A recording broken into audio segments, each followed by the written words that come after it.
School Board meeting at 6 p.m. and I will call this meeting to order. First order of business is roll call. We'll take roll call.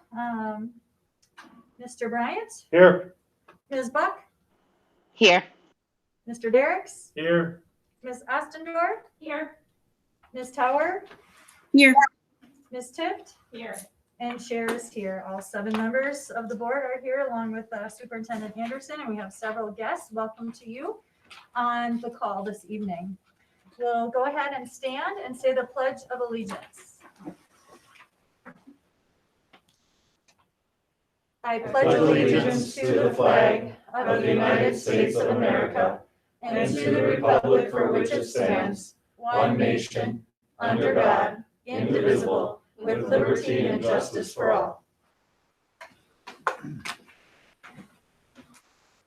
Mr. Bryant has agreed to read our mission statement this evening.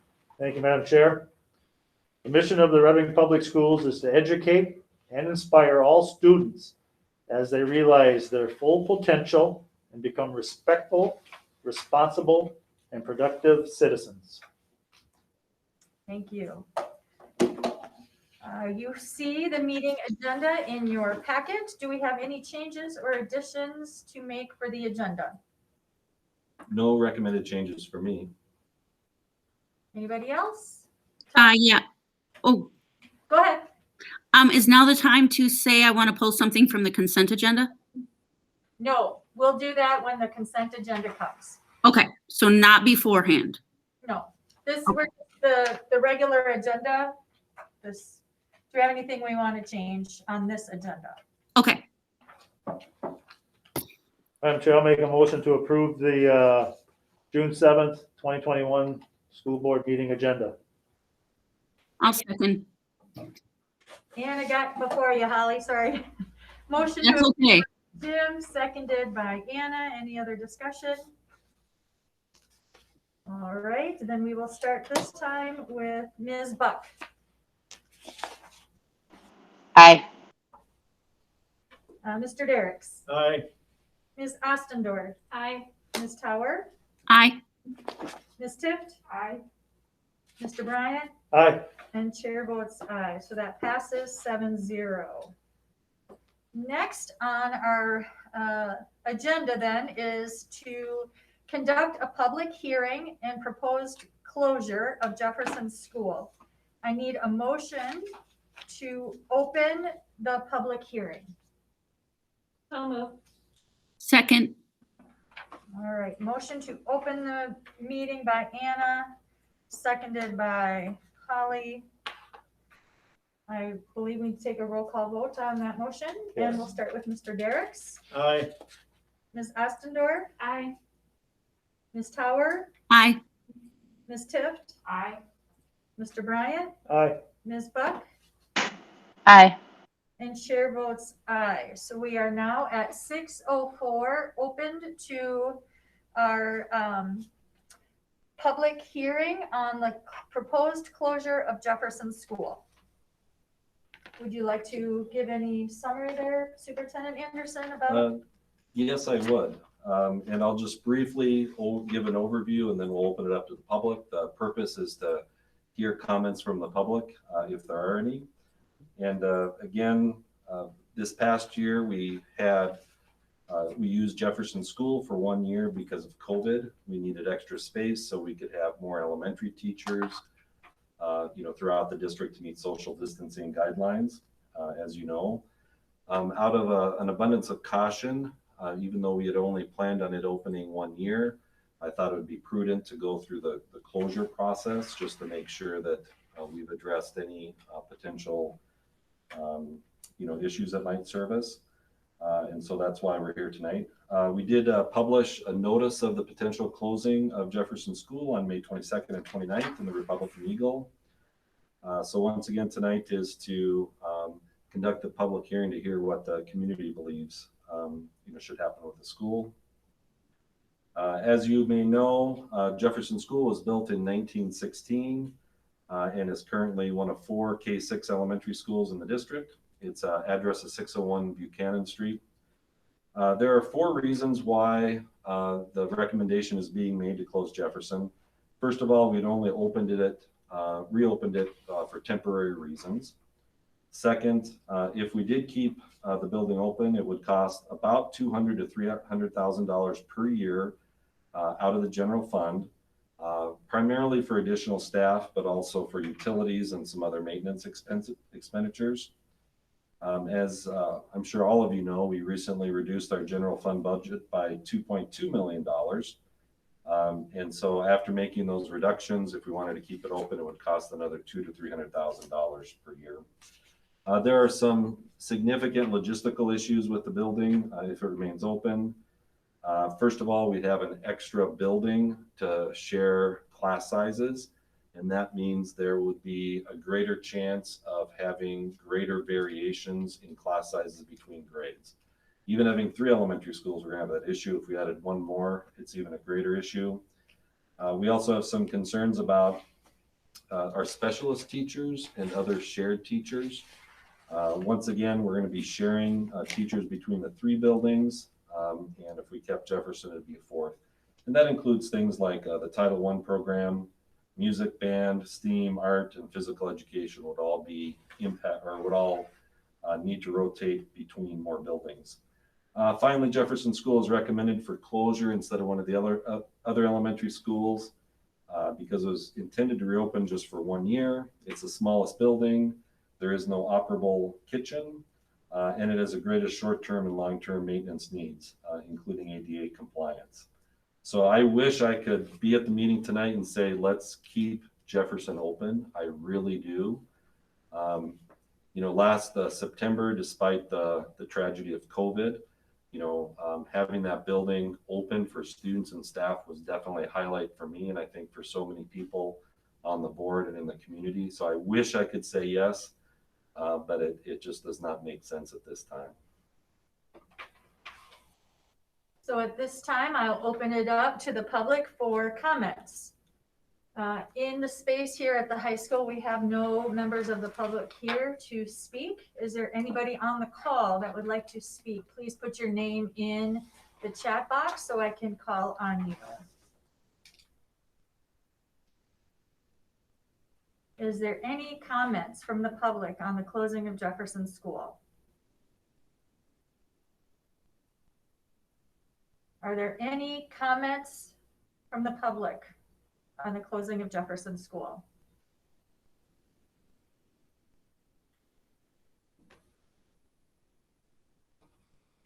And finally, I'll ask one last time, is there any comments from anybody on this call that would like to speak about the closing of Jefferson School?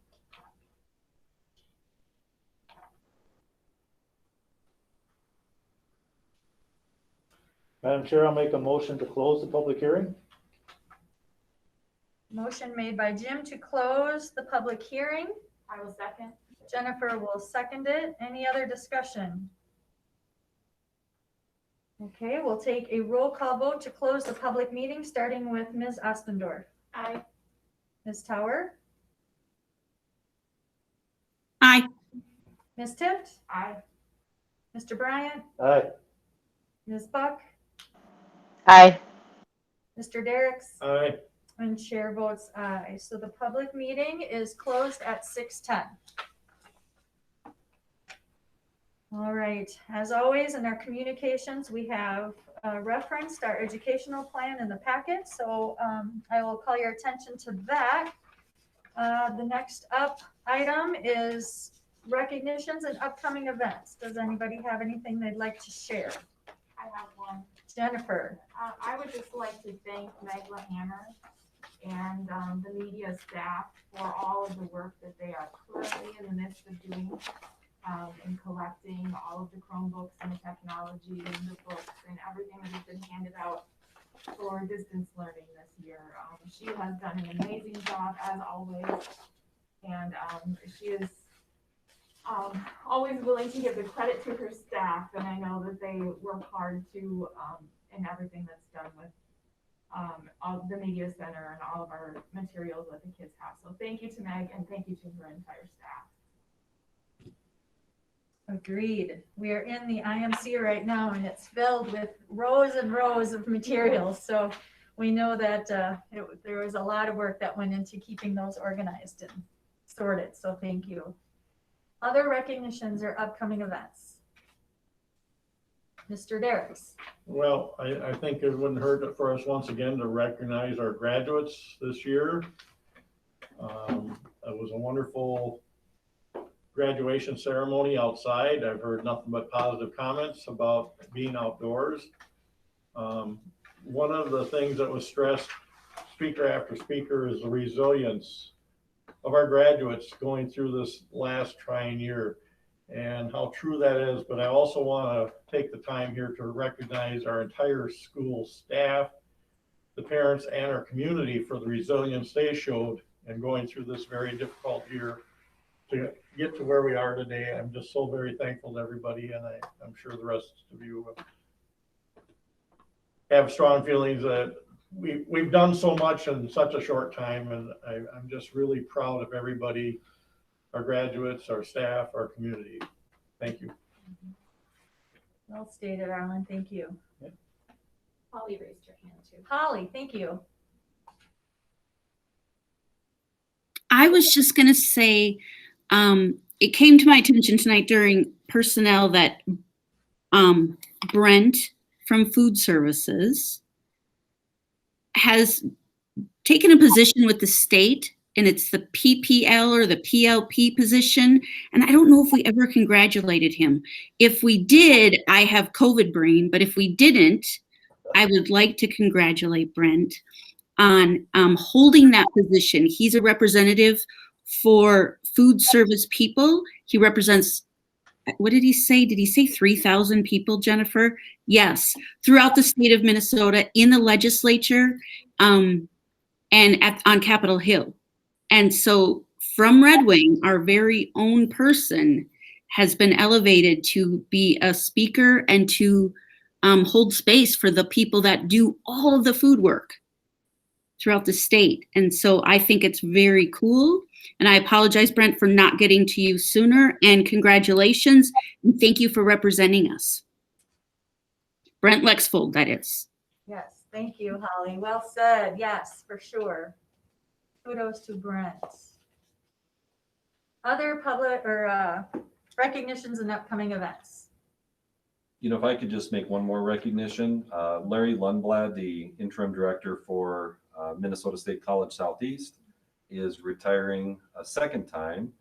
He served as the interim director for somewhere between 2 and 3 years and has just done outstanding work along with his staff there, kind of moving us forward, in our journey together. And he's always been so gracious to work with in terms of joint programming between the college and the high school, and I'll miss him dearly. Thank you. Last call for any recognitions or upcoming events. All right, then we will move on to public comment. I have received one public comment that was requested that I read on their behalf. Does anybody else? Did you get any public comments? I did not. And there's nobody here in the building. So this public comment is from Megla Hammer, who is the district media specialist. And she says, thank you, parents, students, all of the teachers, custodial staff, support staff, food services staff, community education staff, administration, school board, Red Wing Public Library, and the community of Red Wing for your support and patience as we have been distributing and collecting materials. Our district is fortunate to have such an amazing team of people making sure Red Wing Public School students have what is needed for student learning. As with any new process, there are things to reflect on so we know what is working and what is not. Day after day, I am so thankful for the core group of school library media tech assistants, technology, district regular education assistants, district office staff, and building and ground staff that consistently keeps the process flowing to make sure our learners have the curriculum and devices needed, even when we have speed bumps along the way. They all support each other and have come together as a community. As we have needed help from other parts of the district and community, it has been met with great support. I am so proud of our Red Wing Public Schools community and greater Red Wing community for all that is happening to strengthen learning for all students. And that's signed Meg Lahammer, District Media Specialist. Well said. Yes, very nice. For sure. All right, next on our agenda then is the return to school. Yeah, I'll briefly go over the information in the packet here. First of all, in order to qualify for ESSER 3 funding, which is about $2.1 million for the school district, we need to follow a series of steps to obtain public comment and community engagement as we define our plans for the upcoming school year. So you can see some of the tentative deadlines I have in here. I'm going to post a document in English and Spanish on the website. Hopefully tonight, if Jill Rivard is listening and is willing to stay up a little bit. And then we'll be sending out an email to parents requesting feedback about the plan within the next week or so. After we receive that public comment, then we'll post it on our website so that anyone can see, the kinds of comments that people are making for next year. The reason I'm kind of stressing this is that I had to start with a plan so that people would have something to provide feedback on. And I tried to be as careful as possible or to create a balance in things for next year. But I want people to know that it's a first draft and it will come to the school board, but we need to go through the public comment process and the community engagement process. So I would imagine in late July or August is when we'll formally adopt it or at least consider it here at the board level. So I don't want to take power away from the board. That's not my intent. But in order to meet the timelines, we had to do it this way.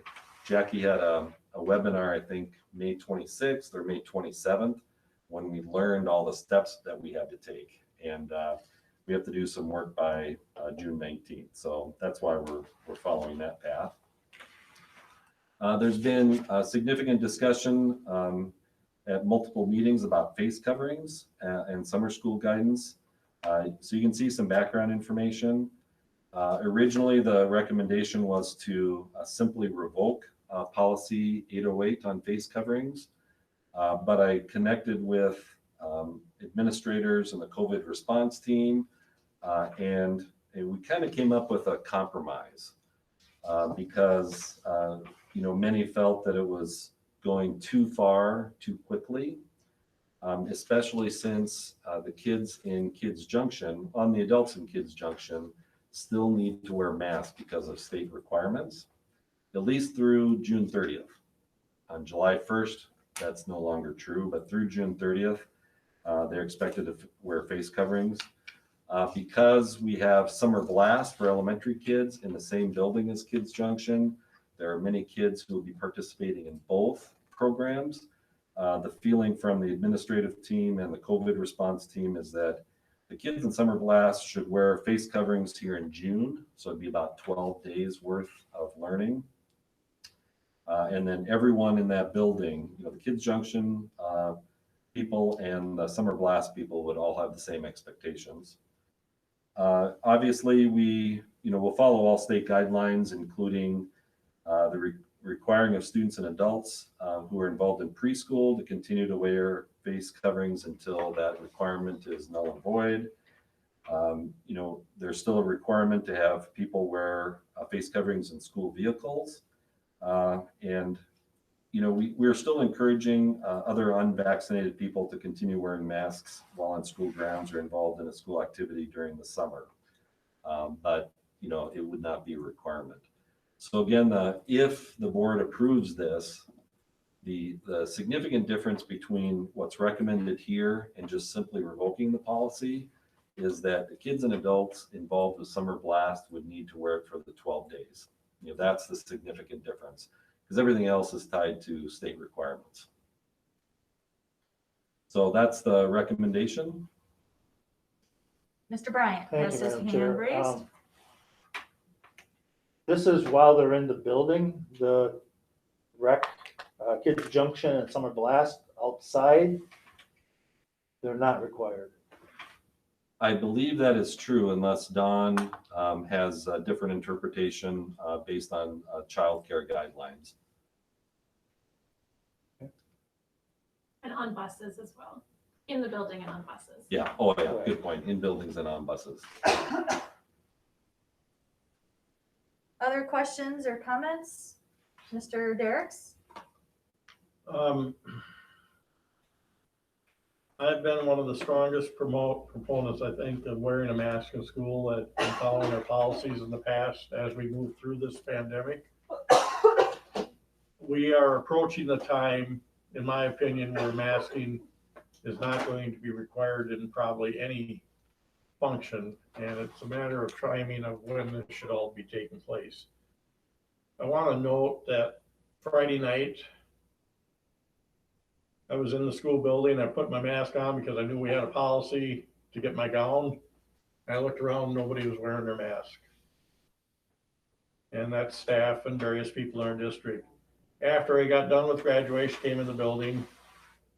We were getting the diploma straightened around for all the students. None of the students, the staff, I didn't see anybody wearing a mask out of those people.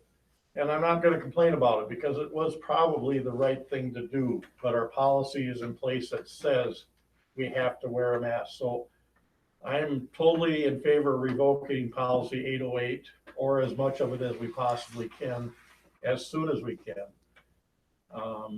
And I don't want to jeopardize our ESSER funding or anything like that if there are other restrictions, but I'm a little surprised. I thought we'd have more directive from our state on masking, or relaxing and masking.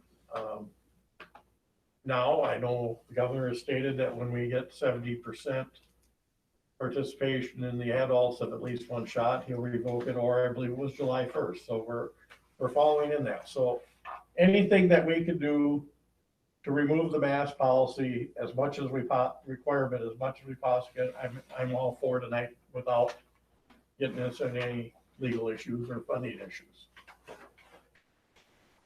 Jackie, can you just comment? There are no restrictions to the money tied to masking. Is that correct?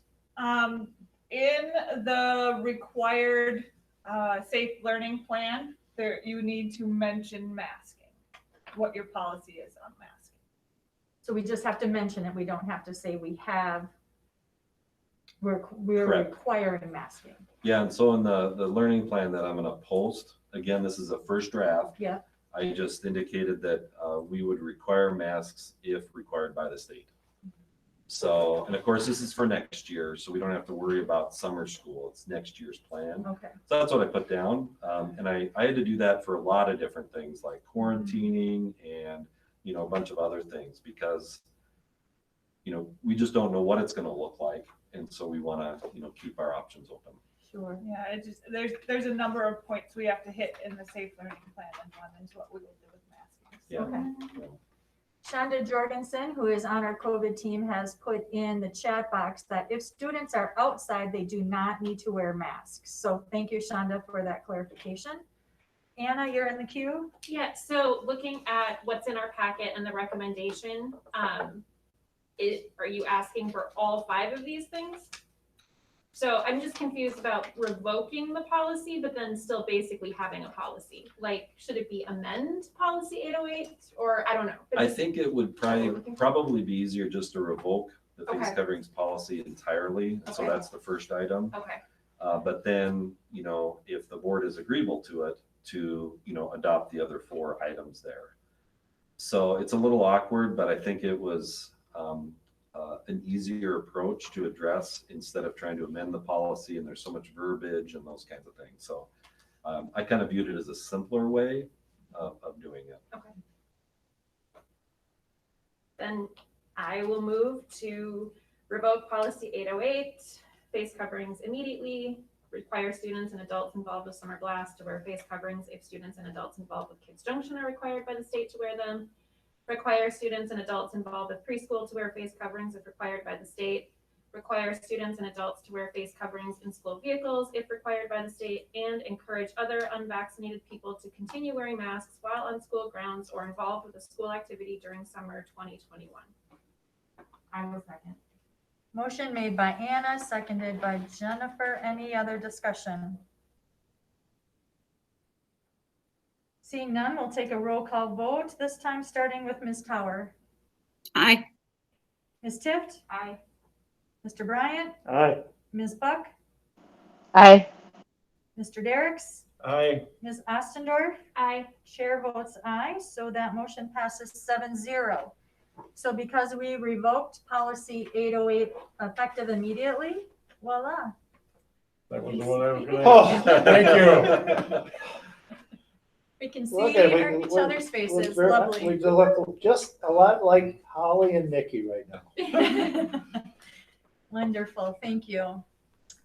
The next piece of that, do we want to discuss the in-person board meetings? Yeah, we've been conducting hybrid board and committee meetings since feels like forever, for about over a year. And there's been discussion about when to return to in-person only meetings. And so, during the agenda committee meeting, we talked about that and thought we would at least present to the board, the recommendation to conduct all board and committee meetings as in-person only meetings effective June 21st. I did not solicit feedback from individual board members. And so there may be, different perspectives and different needs that are out there. But I wanted to throw that recommendation on the table. We could either approve it or we could reject it, or perhaps come up with a different date or some other variation of it. But thought that we could at least pursue it at this time. And I think having a discussion prior to making a motion might be helpful, only because then it might get too complicated with amendments and friendly amendments. So let's open that up for discussion, and Arlen's got his hand raised. Right. I'm okay with the June 21st date, but on the other end, with a little more continuity where the governor has, and what he's been stating with the July 1st type of date for several things to take place, I would also be receptive to considering a July 1st. Well, that's a really great point, Arlen, because in July we have a little bit lighter schedule as well. So that might make a lot more sense. So I'm completely open to what the board wants as well. I do know City Hall has started meeting, or City Council started meeting in person today. No? Or a while ago, yeah. I don't know. I know it was this week. So. I'm good with either. Yeah, Just feels good not having a mask on. I know, I'll tell right? ya.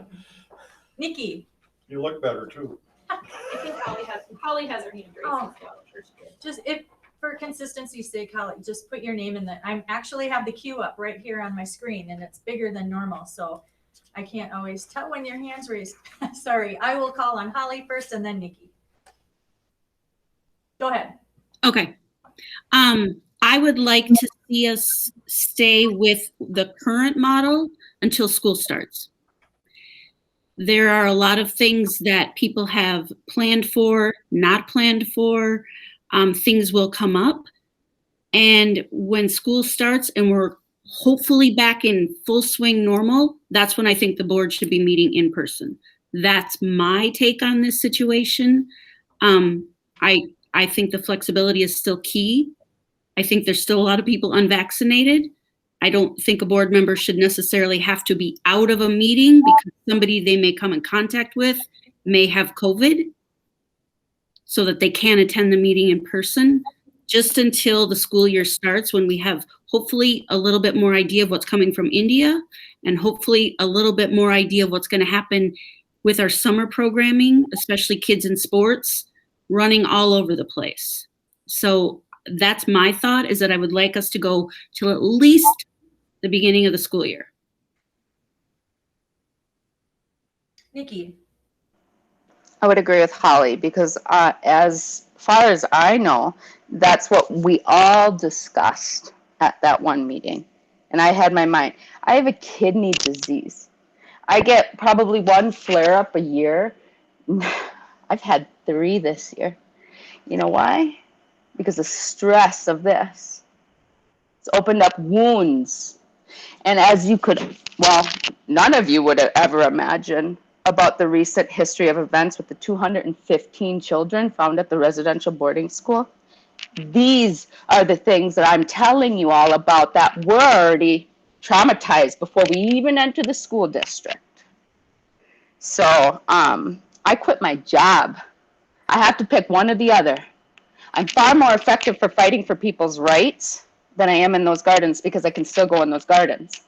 So that's me taking and planning, like what Holly said, and trying to fix and spread out my health so I'm not constantly having kidney issues because I'm stressed beyond max. Other comments? Thank you, Nikki.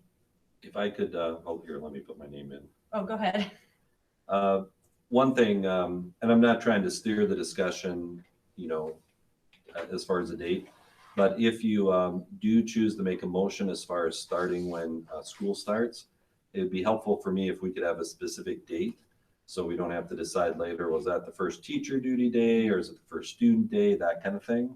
So, it could be something like September 1st or, just because it's beginning of September, or effective, Tuesday, September 7th, which would be our next board meeting in September. So just wanted to throw that out there. Other comments? Jim? Mr. Bryant, thank you. Thank you, Madam Chair. It's a good discussion to have. Prior to COVID, we never even had a conversation about going hybrid. We weren't even, you had to be in person or you were going to be absent. So boards and commissions and councils all have, over the years, functioned at an in-person status. And we're more productive time-wise and getting together, discussing things in person than through the hybrid approach. What day we start, fine. But we need to be in person. And not everybody likes to hear that, but that's the way we were before. That's the way other boards before us, boards be after us, councils and all that. Can you always go back? Yes. But I think in the meantime, we need to go forward and function as a school board that we're all elected to be, meeting to do our responsibility. So. Thank you, Mr. Bryant. Jennifer? I would just say that I like the flexibility of the hybrid that we've been doing right now through the summer. I think that makes a lot of sense. Just for plans that possibly have already been made, things that Nikki mentioned. I also think, just because it's been done before doesn't mean it has to continue that same way. I think we can think about ways that this hybrid can bring in other people to our meetings that haven't had a chance to come to the meetings before, bring in other school board members, people from the community. So I don't think we need to be in a rush to go to full in-person at this point. And the start of the school year might be a good opportunity to do that.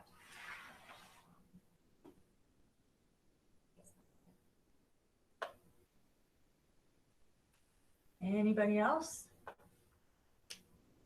Want to make sure we give everyone an opportunity to weigh in. I'll just follow up. That's fine if you, but I think we do have to have a date if Yeah. we want to pick, if it's Yes. September 1, if it's 2025, whatever it is, but we have to pick a date so people know. So I'm fine with waiting through the summer, but we all, I'll just be. I think it's important that this is open to the public, so we still have an in-person meeting that people can attend. And that's an important piece that has been here. Yes. Well, and the only other thing I would say is, I don't know if we want to give ourselves some time for trial and error in terms of, we haven't been meeting in person for a while. And for those of you who haven't been in this space yet, there is a little bit of a learning curve in terms of getting your computer on, because we do want to continue, I would imagine, being able to live stream these meetings. Would I be correct in saying that? I guess we haven't talked about it, but, you know, it would make sense to me. Yes. So there is a little bit of a learning curve, and I don't know if we want to give ourselves like one meeting before school starts to kind of work out the kinks, or if that doesn't matter to anybody. But I see Arlen's in the queue. Anna Oh, before- Anna, sorry, and then Arlen.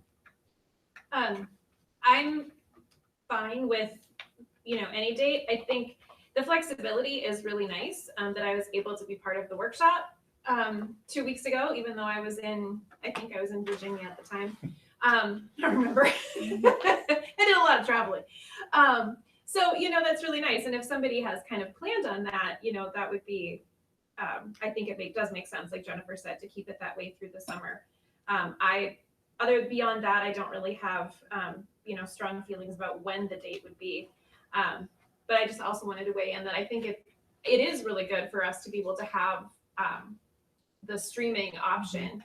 I could see that not being as important for like workshops, but I think for the actual business meetings, I think it's really good. I think it's helped a lot of people be engaged and informed, and I would like to continue with that, even when we are all in person again. Figure out a way to make that still happen. Yeah, I agree. Yeah, I'll just say, you're absolutely right. I mean, we used to film it and then it was on delay, Yeah. you know, but, you know, I think that's a discussion since we found that streaming works. So it could be streamed while we're meeting in person when that decision's made. Yeah, I think that's a valid point to continue on, because there are more people you think out there viewing this meeting than, Yeah, I'm always know what. surprised because it pops up on my YouTube like the next day, and there'll be like, you know, 300 views, and I'm like, oh wow, like already. no, You know, it's it's good. not even 24 hours. Mr. Derricks, you're in the queue. Thank you. I'm flexible with everything, but I just want to point a couple things out.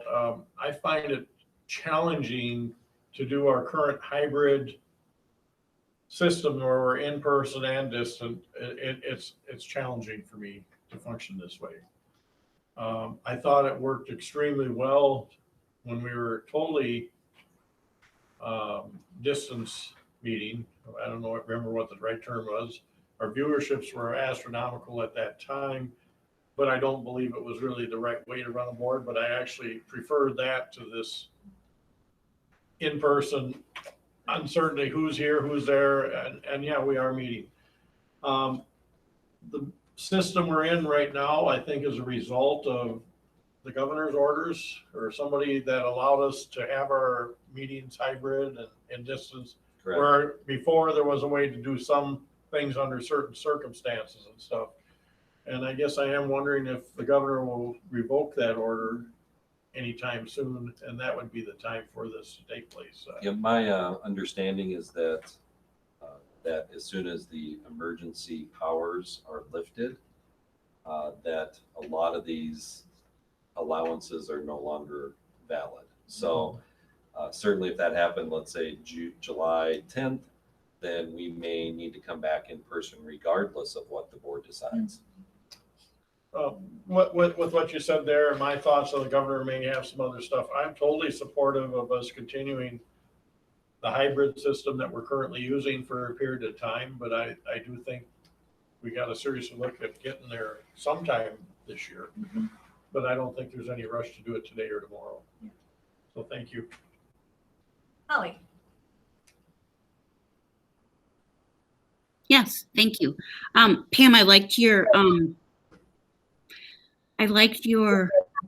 thoughts around getting us prepared in advance of a, back to school meeting. I imagine we'll be making, am I on echo? no, we got you a little bit loud in here. Okay. I hear myself twice. It's enough. We had so many decisions we had to make last year going into school. Like August was one of the most insane months for a school board. I wasn't on a school board 20 years ago, but I imagine last August was crazier than ever. So maybe we should look at mid-August to get ourselves acclimated with back as we move into the school year and get this online streaming thing figured out, give technology a chance to get everything figured out.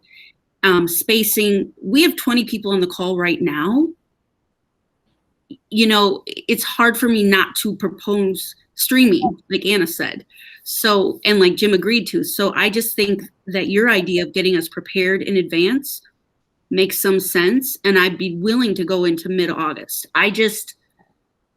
I'm still extremely worried about what's coming out of the other countries right now. And it's going to be a matter of time before it comes here. And some people don't get scared about those things. Some people, you know, don't even think it's still real. That's okay. I'm going to follow science. And what science tells me is that we're not out of the woods just yet. We have 2 meetings scheduled in August, the 2nd and the 16th. And then we have a workshop on the 23rd. So maybe one Let's do of the 16th. the 16th or the 23rd. I just do the 16th. That way, that's a regular school board meeting. And then we can fine tune it if we need that for the workshop and hit the road running in September 7th. Do we have to decide on the committee meetings as well? Because I'm just thinking some of those are, you know, smaller and involve different groups of people that, I don't know. Yeah, It's okay to put that. when we decided on having the board, you know, participate in hybrid meetings, you know, I took that as direction to include committee meetings. We don't have to, you know, so I'm assuming that whatever we do for the board, the committees will do the same unless the board decides otherwise. It might make it cleaner if it's the same, then we're not trying to figure out 2 different dates. Should I go in person? Should I dial in? I'm not sure. So it might make more sense to have one date for both. I'm sure with the dialogue we had tonight, which has been excellent, I think it's been very good by everybody weighing in, that we pick August 16th as our first in-person board meeting, and with live streaming, and figure it out and stumble through it before we get into the school year in September. Motion made by Jim. Do I have a second? That was a motion? That was a motion. Well, I don't didn't ask hear me to motion. repeat it. Second, Is that you? That's Holly said. Holly, second. Any other discussion? Just for clarity, would you include the committee meeting that evening, or would you start with the board meeting? Committee meeting, because that's 4:45, because they can't get from the committee meeting to here, or to wherever the meeting is. I don't know where those meetings are. All Holly, right. you're okay with that too, or? yeah, I'll have to, no, I am on that day. I am, yes. Okay. But in the future, I'll have to switch it probably because I'm not getting out that early, Jim. Jim, can I just clarify the motion for a minute? Yeah, speak up a little bit, Is it okay to, I just want to clarify the motion, is that all right? please. To conduct all board and committee meetings as in-person only meetings effective August 16th, 2021. Is there anything else? That's fine. Okay, That's fine. thank you. Thanks, Jennifer. So motion by Jim, seconded by Holly. We'll go ahead and take a roll call About vote. some discussion. She asked. I asked for discussion. Any other discussion? After a motion, you have discussion. Yep. I asked for. Thank you. May I? Any other discussion? Yes, Arlen. Jim kind of beat me to it with the motion there. I was going to make a suggestion that maybe we wait till our July meeting to see what transpires between the governor and everything else. Continue what we're doing now and bring a discussion back on July 17th. But that's just me. You got a motion, you got to follow through with the motion. Either go or don't. Well, can and if we always get more change. direction. Get out, yeah. We can always Motion can be always changed but by the motion and second, or if we have further, better information as we go forward. Okay, we'll take a roll call vote then, starting in-person meetings August 16th, including committee meetings. We'll start that roll call vote with Ms. Tift. Aye. Mr. Bryant, Aye. Ms. Buck, Hi. Mr. Derricks, No, Ms. Ostendorf, Aye. Ms. Tower, Aye. chair votes aye. That passes 6-1. Wonderful discussion, everyone. Thank you for your input. Mr. Nemenich, you are up next on our agenda for the REACH program. Good evening. I just wanted to say a few things about REACH. I know many of you are familiar with the program, but I'll just give you a little background. REACH stands for Relationships, Education, Accountability, Character, and Hard Work. We've had this program in place for the last 2 years.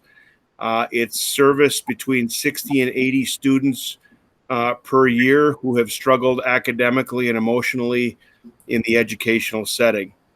As many of you know, there is with this program, it's not just academic guidance, but also there's a social and emotional component to it as well.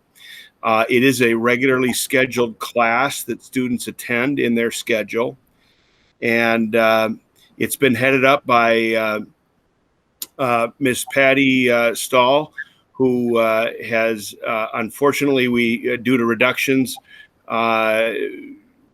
she's no longer going to be with us, but that does not mean we're going to not have the program.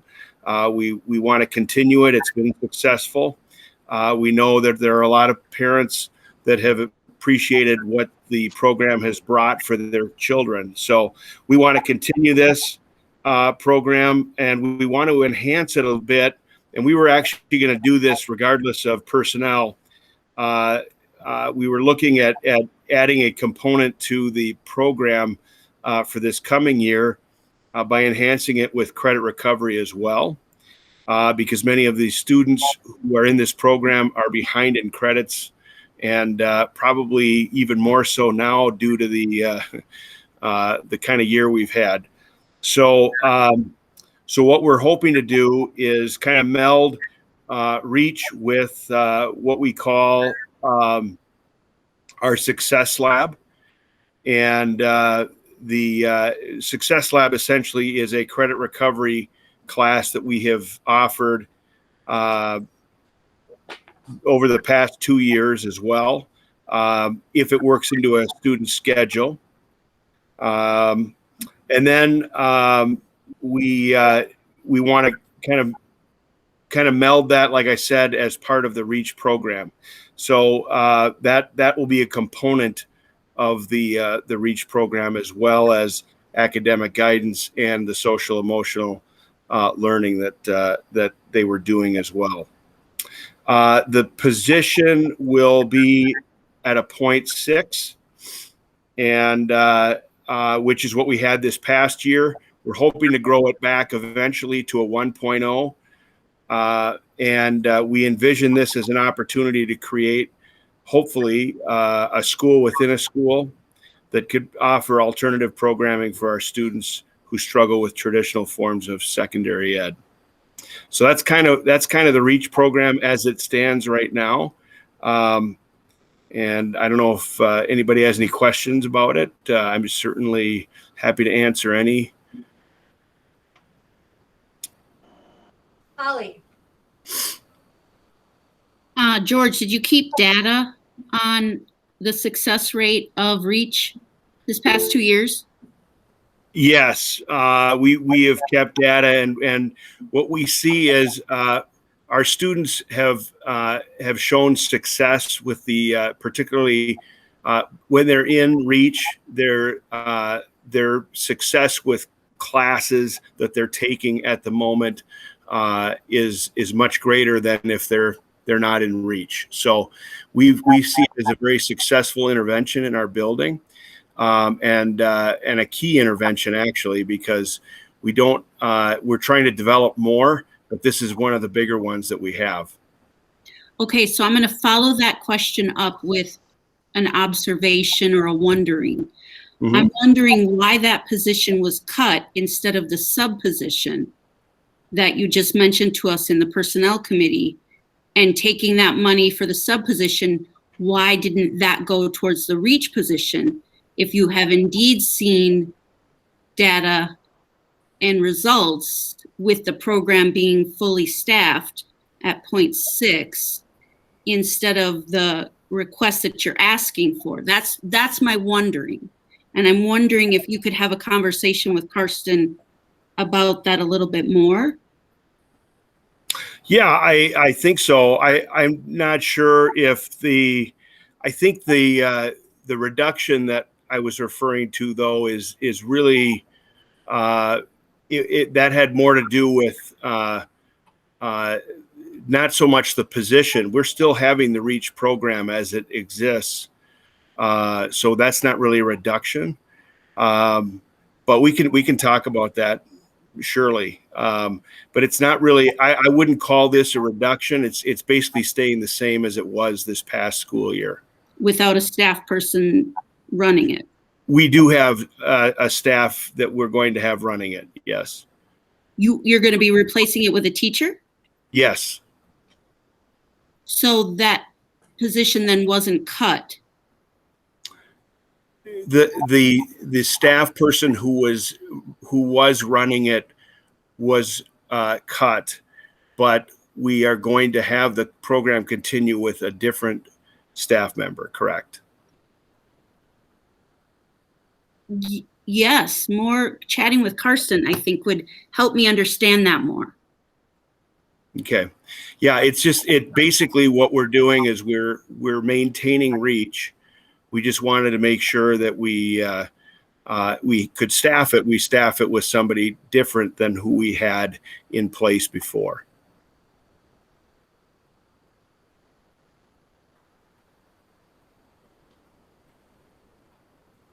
Anything else now?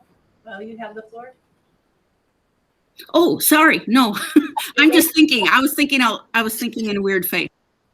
All right. Nikki's in the queue.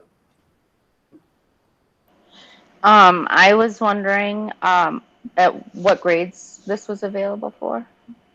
So REACH has been available to 9-12, but it's we've talked about doing it with our 7 and 8 as well. That's part of the talk about possibly expanding it.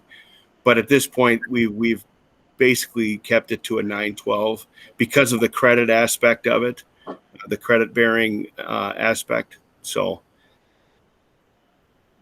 And I forgot the second question, so I'll circle back if I remember. Sounds good. Thanks. Superintendent Anderson.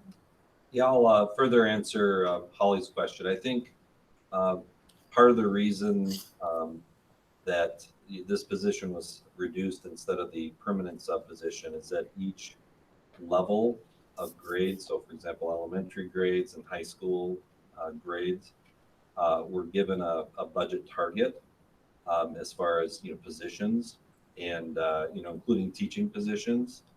That fact, along with the conversion from a block system to a 7-period day, you kind of put it all together, and that's why there ended up to be a reduction in the REACH teacher. And then Principal Lemanich has been kind of reorganizing who does what within the high school. So I don't know if that just made it more complicated or not, but it's all mixed into those decisions. Nikki. Sorry, I remembered my question. First of all, I want to say I really, really like this. I think this is a great idea, and I like the merging of the Success Lab as well. Being a student that struggled, this probably could have been incredibly beneficial to me in school. But also I would like to see something maybe with trauma training with this, because emotional is different than trauma. Our emotional reacts to trauma sometimes. So in order to understand trauma, I'd like to see that component too, maybe in the future or something, or how it can be, how it can be worked in somehow with the emotional development. Yes, I would agree with you, Nikki. I think that's again, those are things that we'd like to add to this program. And like I said, we see this as something that will grow. I mean, obviously we're in a time, as everybody knows, where we've had to reduce, so money's a little tight, but when we get the opportunity, we'd like to enhance this program because it does have a real positive impact on our students. And as you said, I think that that part of it as well, that the trauma and the trauma training would be great. And I think we need to focus in on that as well. Well, and I think if I remember correctly, the REACH program was a part of the overall plan for addressing the social and emotional needs of our high school students. And so this is one program that was developed in the same timing as our PBIS coaches. And I'm really happy to hear that there's been some great success there. I don't think that we should be losing this program because it is part of our referendum promises to our community. So Jennifer, you're in the queue. Yeah, I was just wondering if the ESSER funds could be used in short term for a program like this. In order to use the ESSER 3 funds, we have to follow those steps that were in the return to school item. So this would have to come up as one of the needs in the needs analysis. So I think the short answer is yes, but we have to go through a series of steps first. All right, any other questions for Mr. Nemenich before we move on? We absolutely appreciate those programs and we appreciate the updates. So thank you for joining us tonight. You bet. Thank you. Yep. Thanks. All right, next on the agenda is an update on Summer Blast programming. And I believe we have Kayla on the phone who's going to give us an update. Yeah, thank you for the invite. Karsten asked me to just give a kind of a brief overview of Summer Blast. So I think in your agenda packet you have the same information, so I'm not going to read it word for word, but I will explain it a little bit more. Summer Blast is our targeted services programming. Myself, Carly from Sunnyside, and then Bobby Selesky at Twin Bluff are kind of spearheading the summer programming as kind of part of our summer responsibilities. So in a typical year, we have, as you can see there, a variety of programs that happen all summer long. These programs range for age groups and age programs like Burnside Explorers, which is really targeted at literacy, to our Jumpstart program, which goes all the way up into the middle school level. And then we've had the last couple of years the opportunity to partner with community members and run our Summer Blast program out of Pepin Woods community. So that's kind of a rundown of all the things that in a typical summer our kids have going on in just the targeted services alone. With COVID and some changes in what the MDE would like us to focus on, we are changing that up just a little bit. So Lisa, if you want to go to the next slide, that would be great. Here you can see what we've got going on for this summer is taking all of those programs and really kind of combined them to be a little bit more strategic in the services that we're providing. And so we've got 2 sessions of Summer Blast, 12 days each. The first session actually starting on Monday, running through July 1st, and then a second session in July. That second session would typically be what our normal 3-week Jumpstart would be. And then we've incorporated extended school year. So this is services for students that receive special education supports. And rather than running just alongside us this year, they are within our entire targeted services programming, while still allowing for some center-based pull-out services and push-in services. And then on top of that, some compensatory services for special education. So we're taking all of those things and really combining it into one. Ultimately, targeted services really aims at targeting and combating that summer slide that many students experience in the regression of their skills. And this year, MDE has really pushed us to focus on engagement, which we do every single year, but really that is our number one push this year, while incorporating the components that we always do, combating the summer slide, helping our students grow as readers, writers, mathematicians, and overall learners, and then also incorporating some strategic social emotional learning within the program. So I just wanted to provide you a little bit of a framework. These are really the components that our students experience within the day. So every single day, our classes start off with a morning meeting. We call it a campfire. It's a camping theme. And that's really to build our communities, similar to the responsive classroom strategies that our teachers use in a typical school year. Then we use what is called the Scholastic Lit Camp curriculum for literacy to help with reading and writing. We also have a designated half-hour block of time within their classrooms for exploration of STEAM and STEM. And this year, we're really excited to be able to also offer a rotation, some social emotional learning provided by our school counselors, Phi-Ed, and then another STEAM STEM time with some really great engaging hands-on activities for students. And then we're also still partnering with some of our community organizations to provide other exploration opportunities for students. And then the other great thing this year is we have partnered with Terry and Transportation in order to provide 3 different routes in order to allow a little more accessibility to programming. Most years we're not able to afford the transportation a lot of the times, and the city busing isn't always the most reliable for our students to get to and from programming. So this year we've been able to go and offer different stops throughout our community for students that are outside of the walk zone to Twin Bluff. And then I had mentioned the Lit Camp curriculum that we use. And really what it does is it encompasses these 7 strengths that are considered to help students become engaged learners and re-engage with reading and writing, math, just overall learning. And these strengths are not only found in the activities that students are doing or the STEM that the teachers are putting together for activities, but also in their read alouds and the daily lessons that are happening within the Lit Camp materials. And then our numbers. I know that's a big question for what people are wondering about. So Lisa, you can go to the next slide if you would, please. Currently, we are at 16 bunks or 16 classes. We're operating at about 1.5 times what we normally would for our Jumpstart program. Those are kind of we have 3 sections of red, 4 of orange. Those are just the group numbers, but we're averaging about a 17-to-1 ratio.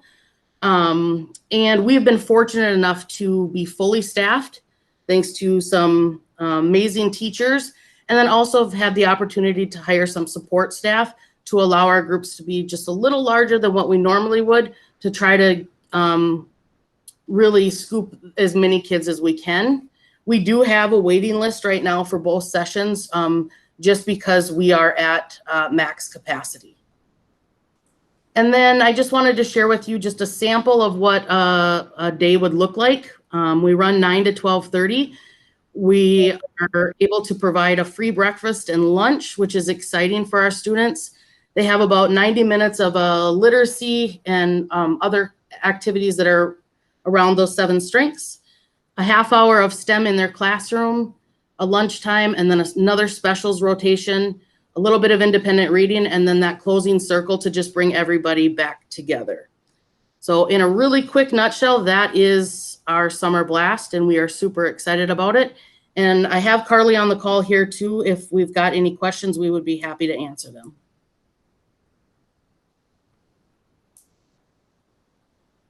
You know, until somebody asks a question, Kayla, I just want to thank you and Carly and others for all the work setting this up. You know, you make it sound so easy with a short presentation, but I know the struggles that you and the administrators had developing the program, looking at funding, and making things happen, especially finding staff members. So thank you for your work. I think it's gonna help with the learning loss that we've experienced. I see Holly in the queue. Yes, thank you. Kayla, it looks really fun. And if I was a kid, I'd be so excited to get to go to Summer Blast with s'mores, hopefully. I'm hoping there might be a marshmallow. The second question I have is, I missed this first part. Is it K4? It's future first to future 6. Awesome. Okay, so what about future 7 to future 12? And I'll let Karsten answer that because I'm sure that's not your domain, or do you know? So 7th and 8th grade still does part of the targeted services, but beyond that, it's credit recovery. So they are different programming. Similarly to why we can't do incoming kindergarten, targeted services doesn't cover that for us. Okay. Well, it looks great. So thank you. Nikki. I don't so much have a question, but more or less a comment. This was kind of like my, second question, but I didn't want to be too hoggy and jump ahead on the last one about the social and emotional development with, it was just presented to us for maybe they're going to extend it to the 7 to 12. But in my mind, I'm thinking the whole time, what do we have for our little ones? And when you came and presented this, I feel like I could breathe, because just like Holly said, this looks so wonderful. And when we start focusing on that social and emotional aspect, do you know, I can only speak on behalf of ADHD because that's what I went through. Even today, the frustrations of not being able to and whatnot, but focusing so much first on that social and emotional, because when you lose your children socially and emotionally, you can't teach them. They're gone. And now you have to kind of, in the schools, you have to kind of keep these kids from bouncing around and then like acting out. That's where fighting comes from. That's where emotional outbursts come from, is from frustration of not being able to express those feelings. And I think this is amazing. And I can tell your passion, Kayla, because you made sure that you hit every point that was maybe a concern for any family. And thank you for all this. This really warms my heart. Well said, Nikki. Thanks. Arlen. Thank you. Just an observation here, and I don't want to. I think this Summer Blast is awesome. I think the REACH program is awesome.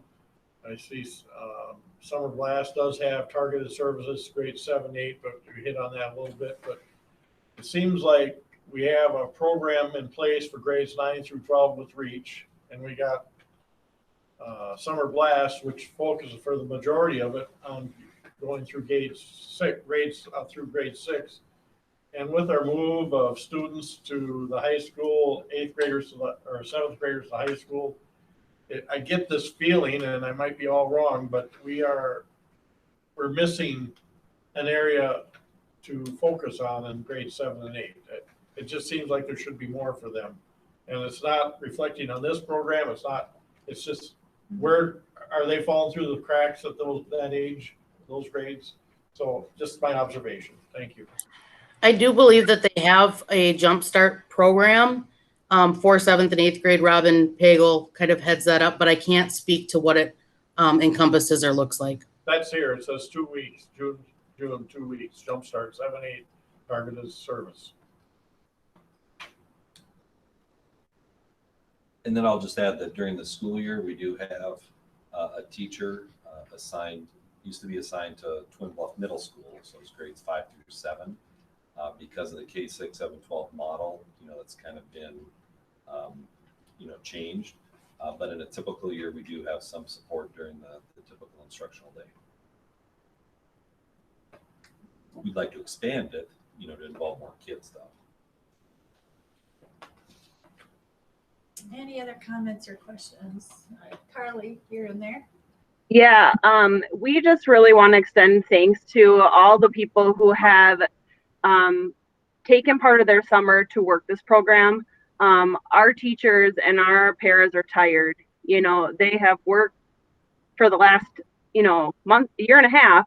It's been upside down, and that's why our confirmations for student enrollment in classes has been delayed, but it's because we were trying to find teachers, and we've been asking, and people have, thought about it and weighed their family life and been back and forth. And so we are very grateful that people have put Red Wing Public Schools children's education as a priority still through the summer, even though they're tired. So, we have been fist pumping and celebrating every time somebody says yes, that they will be a part of this program. So I just wanted to throw that out there at the end, that there are a lot of people out there making this happen for the Little Wingers. So thank you, everyone.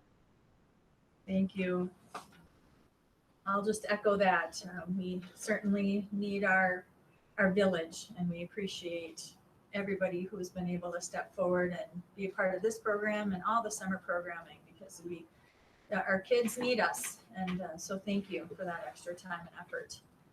Any last comments about our Summer Blast program? Just thank you. Thank you. Yes, thanks so much. Thank you. All right, we'll move on to our next agenda item, which is school board reports. I'm going down the list. I see Finance Committee at the top of the list. Any updates from Finance Committee? Yes, money, money, money. But we have big decisions to make about finalizing or about approving the final budget going into the new fiscal year, which will be July 1st. So I know that at the agenda committee, you talked a little bit about the workshop day. Was it June 24th? June 28th. June 28th, possibly having a finance decision board meeting on that same day, depending on what the state comes back with in terms of their sessions. Because they left, correct, Jackie? They left without a decision on the budget, and they have to come back. I think, is it the 14th? That's the tentative plan right now, yes. The state has to come back and they have to make a decision about the budget. And once they can make a decision about the budget, then we'll know for sure our numbers. Then we can finalize our budget. But we really can't do that until the state does their job.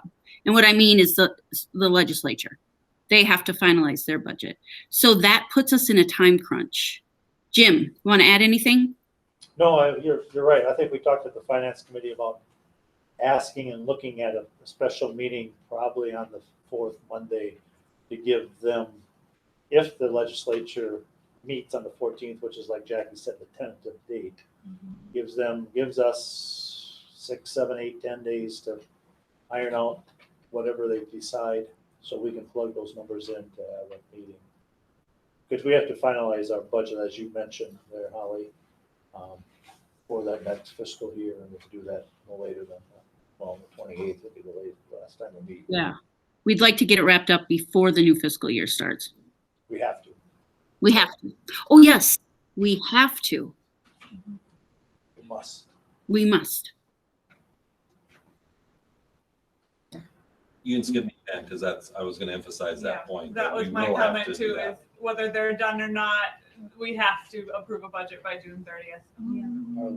Yep, and I see you, Arlen. Yeah, I just put this question out. Can we approve a budget, maybe even at our next June meeting, and then revise it after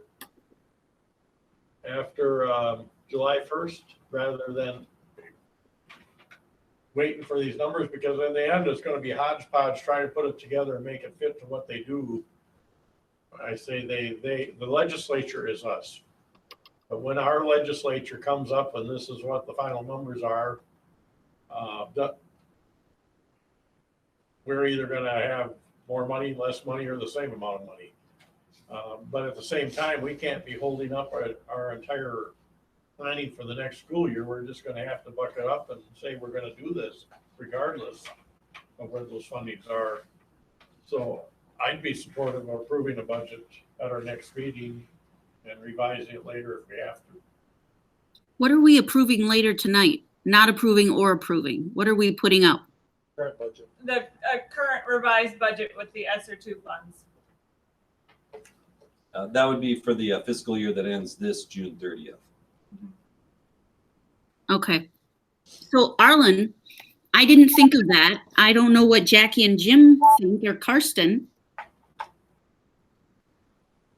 I just soon wait to have the best numbers we can to make an informed budget on the 28th, like we talked about, because we don't know if the state's going to give us 0, 1, or 2%. That's a big difference as we go forward.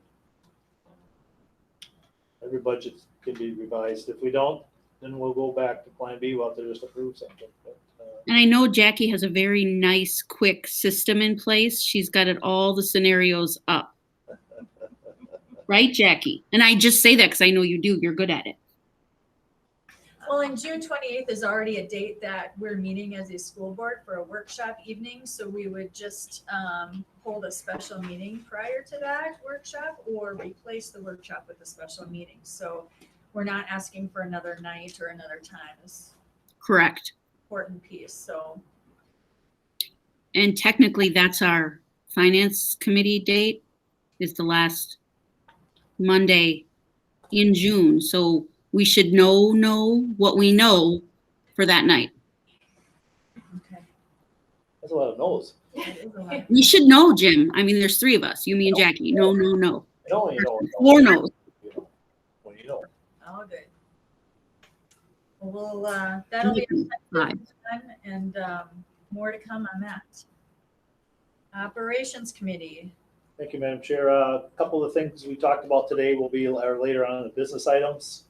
But the only other thing we talked about was a request by somebody for an easement at one of our schools. And Mr. Gaylor is exploring that even more to come back at a later time to the committee to decide what, if anything, we want to do. Okay. Arlen or Jennifer, anything more? Okay. I think we'll tackle it at the rest of the meeting. Personnel met this evening. Holly, can I defer to you for an update there? Yes. Personnel met. We talked with Principal Nemenich at the high school about a position for support with what did they call that position, Carson? Security, safety, Coordinator. school safety coordinator.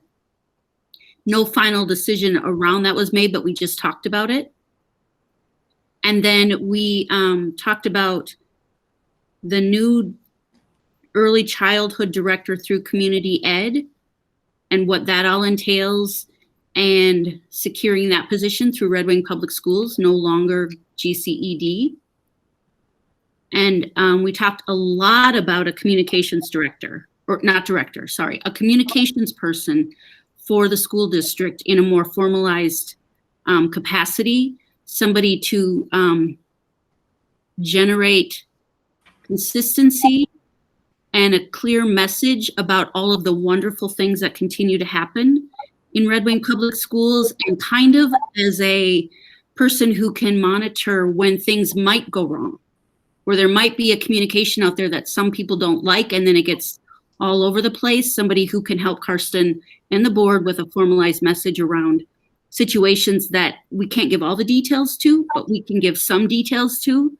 And then as we look at opening a charter school here in the city, and we look at this online school, we look at potentially losing kids.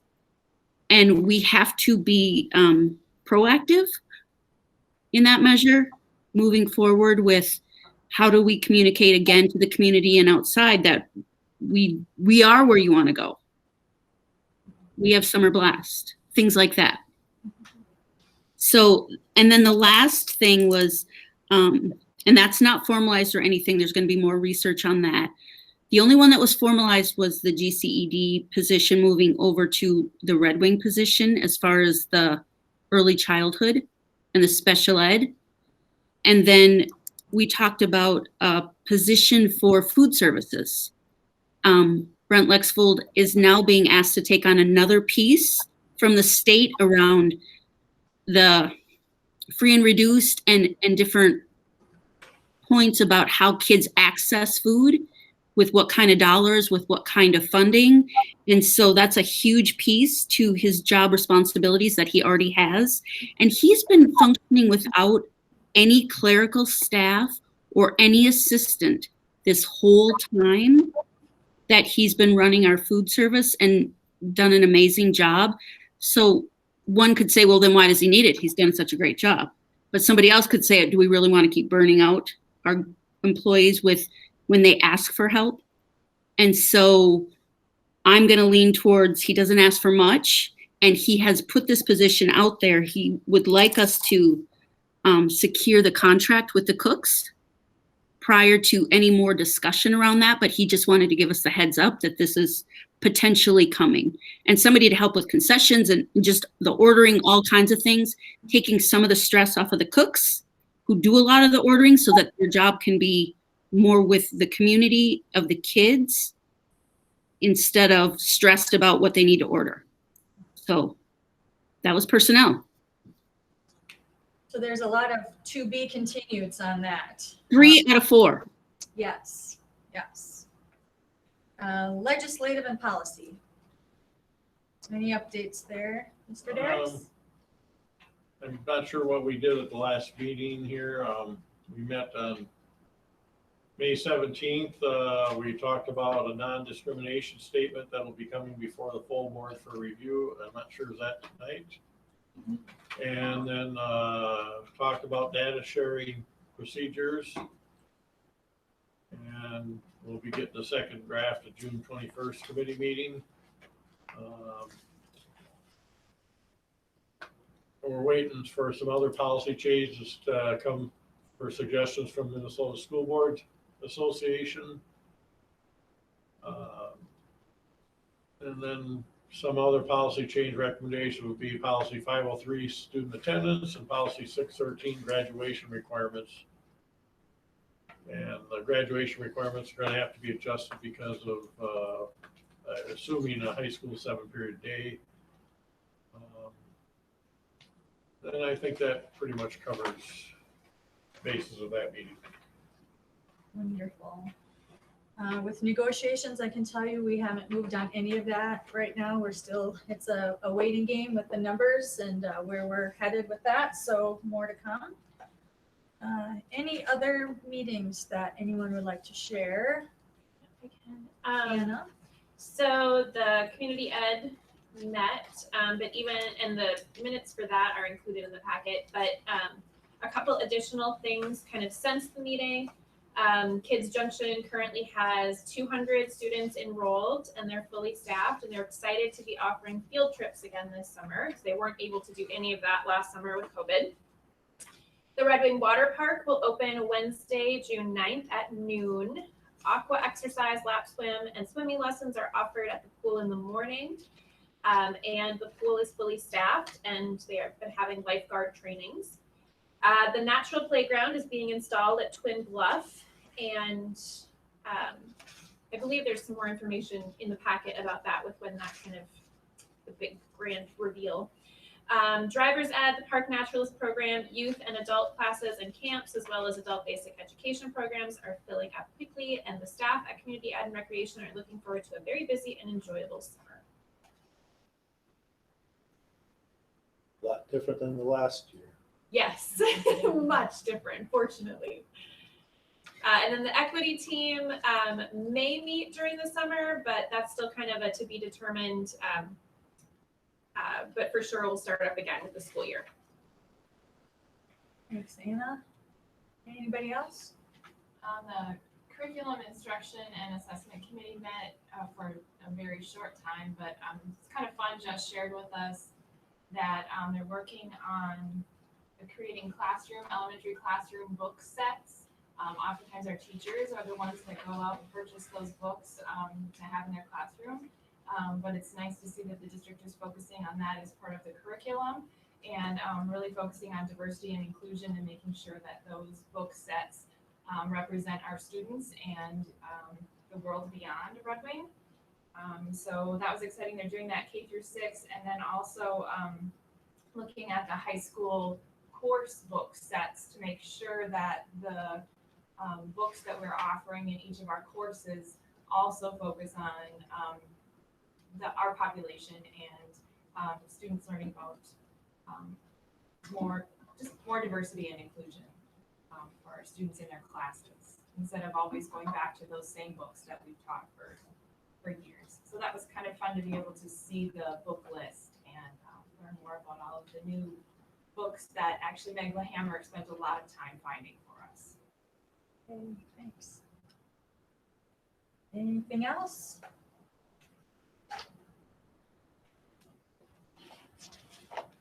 All right, then we will move on to administrative reports. All right, the full report's included on the website. I'm just going to highlight a few things. First of all, as you may have heard, there was a moment of silence 1 year after George Floyd's death. And so received some feedback, some positive, some negative about conducting that moment of silence. You can see the message that I sent to teachers at the elementary level, including a statement that most of those teachers, read to students. So I just wanted to be upfront that there were concerns raised, and this is the information that was sent. I think learning from that, there were two important points that we can discuss later. First, the appropriateness of conducting moments of silence. When would we do it and when wouldn't we do it? I think that's a legitimate question. And then also, if we are doing it, how would we or should we provide advance notices to parents? Because there were several parents who expressed, if they would have known that we were going to do a moment of silence, they would have excused their child from, that period of time. So those are the two discussion points. And, we have a long agenda already, but, I think we should probably visit that in the near future. By the way, it was really impossible for us to give an advance warning to parents this time because the Minnesota Department of Education relayed Governor Walz's request. I think it was sent shortly before midnight. I didn't see it until the morning. Of course, principals saw it, at about that time. And then the request was to do something at 1 o'clock. So that's as far as a parent notification. But we have some things to look at there. Also, of course, the same day, we had a precautionary lockdown at the elementary schools. I received a lot of feedback about that. And you can see the message that I sent out to parents there. Again, a reminder that, there was no, or our students were not in danger and no threats were made. But I did try to explain, some of the reasons why we would still have a precautionary lockdown when I responded to the paper, afterwards. And there's some legit reasons. For example, if I or we don't know enough information about something, sometimes it's appropriate to go into lockdown until you get more information. There could be concerns about, a student or adult's behavior or potential behavior. I mean, that's another reason. Again, you're waiting for more information, to make decisions. And, I gave, I think, 2 or 3 other reasons to the Republican Eagle. So anyway, I'm sorry that, parents, I think, were really concerned and frustrated because they didn't know what was going on. All of a sudden they hear a lockdown and what's going on and why you have a lockdown if kids aren't threatened, that kind of thing. So again, lessons learned from that. You can, first of all, I mistakenly forgot to include the Spanish translation of the message. And I always try to make that a high priority, but I was going like this and I inadvertently forgot to do that. Probably the biggest thing in this case is I think the administrative team should look at considering changing some of the terminology we use during crisis situations. So, I think I know as a parent, if I heard there was a lockdown, regardless of the adjective preceding it, if it's precautionary or something else, I'm going to have a certain image in my mind about, the safety of my kids. So I think it's important for me or for us to come up with some different terminology to better describe what's going on. And so anyway, I have some ideas on what we can do with that. And we'll try to include that in some of our crisis management documents. And then also, I think, again, we can discuss later about what information to provide parents. Usually it's good to provide as much detailed information as possible. For example, a couple of years ago, there was an incident where there was a student who posted a threat essentially on social media. And so I think it's important to just share that, so people know what's going on. In this case, I did not feel comfortable sharing any additional specific information, just because I, want to follow some, privacy expectations too. So everything was fine. Students were not in danger. There was no threat, to anyone. It turned out to be satisfactory in terms of safety of our kids. The other point that I'll highlight, well, two more points. First, homecoming 2021 will be held September 13th through 17th. It's early, but Paul Hartman has assured me that student council will be ready. The athletic teams are going to be ready. So that's homecoming for next year. And then also I did include future workshop topics, labor negotiations and initial budget. We've already talked about here in June. And then one thing I want to point out is I changed the terminology. Hope it's okay with people, but we've talked about the possibility of discussing hiring practices during a workshop. What I'd like to do is expand that. So we talk about recruitment in hiring practices with an equity lens. So again, we shouldn't just be talking about equity all by itself, at meetings all the time. We should talk about equity. We should use an equity lens with everything we do. And so I'm kind of hoping that we can expand that to a broader topic. That's all I have. Okay, any questions? All right, we're at the point in our agenda where it's the consent agenda and donations and grants. Anything to be pulled from the consent agenda? I know I mentioned it, but I'm good. You're good, okay. Anything else anyone wants to pull from the consent agenda?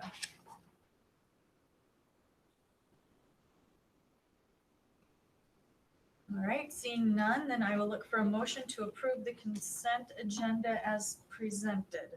So moved. Anna, do I have a second? Nikki Buck, second. Nikki got you. Jennifer? All right, motion made by Anna, seconded by Nikki. Any other discussion? We'll take a roll call vote then to approve the consent agenda, this time starting with Mr. Bryant. Aye. Ms. Buck? Aye. Mr. Derricks? Aye. Ms. Ostendorf? Aye. Ms. Tower? Aye. Ms. Tift? Aye. And chair votes aye. So the consent agenda passes 7-0. All right, then donations and grants. I'd like to thank Bayview Nursing and Rehabilitation Center for their donation of 16,000 non-medical grade paper masks. Appreciate that very much. We've had, I think, dozens of people or organizations donate a variety of masks to the school district, and we appreciate that support very much. I also like to thank Keith and Patricia Snyder for their donation for hub-to-hub microphones. We'll be talking about that in the near future. And then Sarah Bonser for just over $3,600 for an Ormesa Grillo gate trainer. And I forgot to double check to see exactly what that is. Jackie, do you happen to know? It's a piece of occupational therapy and physical therapy equipment that her student is no longer using and is donating to the school. It has been all checked out and all checks out and it's in good working order. So thank you, Sarah, for that generous donation. Mr. Bryant. Thank you. That was going to be one of my questions. What is an Ormesa Grillo gate trainer? I mean, it's something to do with that. My other question is, Bayview Nursing and Rehabilitation Center. Does anybody know where they're located? That's the Hillerin Nursing Home or The what? Red Wing Health Center, Hillerin, Oh. they call that Bayview, on 4th Street there. Oh, On 4th Street there? Yep. Across from the old hospital? Oh, renamed. Wow. New thank you, owners. Arlen. Thank you. I hope I'm right. I'll make a motion. I make a motion to adopt the resolution as follows. Is that right? I accept the donations. How's that? However you want to word it, Jennifer. I'll second. Motion made by Jim, seconded by Jennifer. Any other discussion? Just thank you. That's great. Yes. 16,000 masks. That's wonderful. All right, we'll take a roll call vote, starting with Nikki Buck, Aye. Mr. Derricks, Aye. Ms. Ostendorf, Aye. Ms. Tower, Aye. Ms. Tift, Aye. Mr. Bryant. Aye. And chair votes aye, so that passes 7-0. I would like to just take a 5-minute recess, if that's all right. We'll get up and stretch, and we'll resume at 7:41. So recess. Yippee. I just have to. Oh, thank you, Jennifer. Yeah.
All right, thank you, everyone. It's 7:41 and we will resume.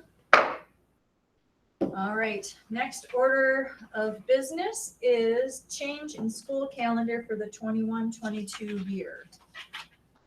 Yeah, typically we've had half the kindergarten class start on Wednesday after Labor Day and the other half on Thursday.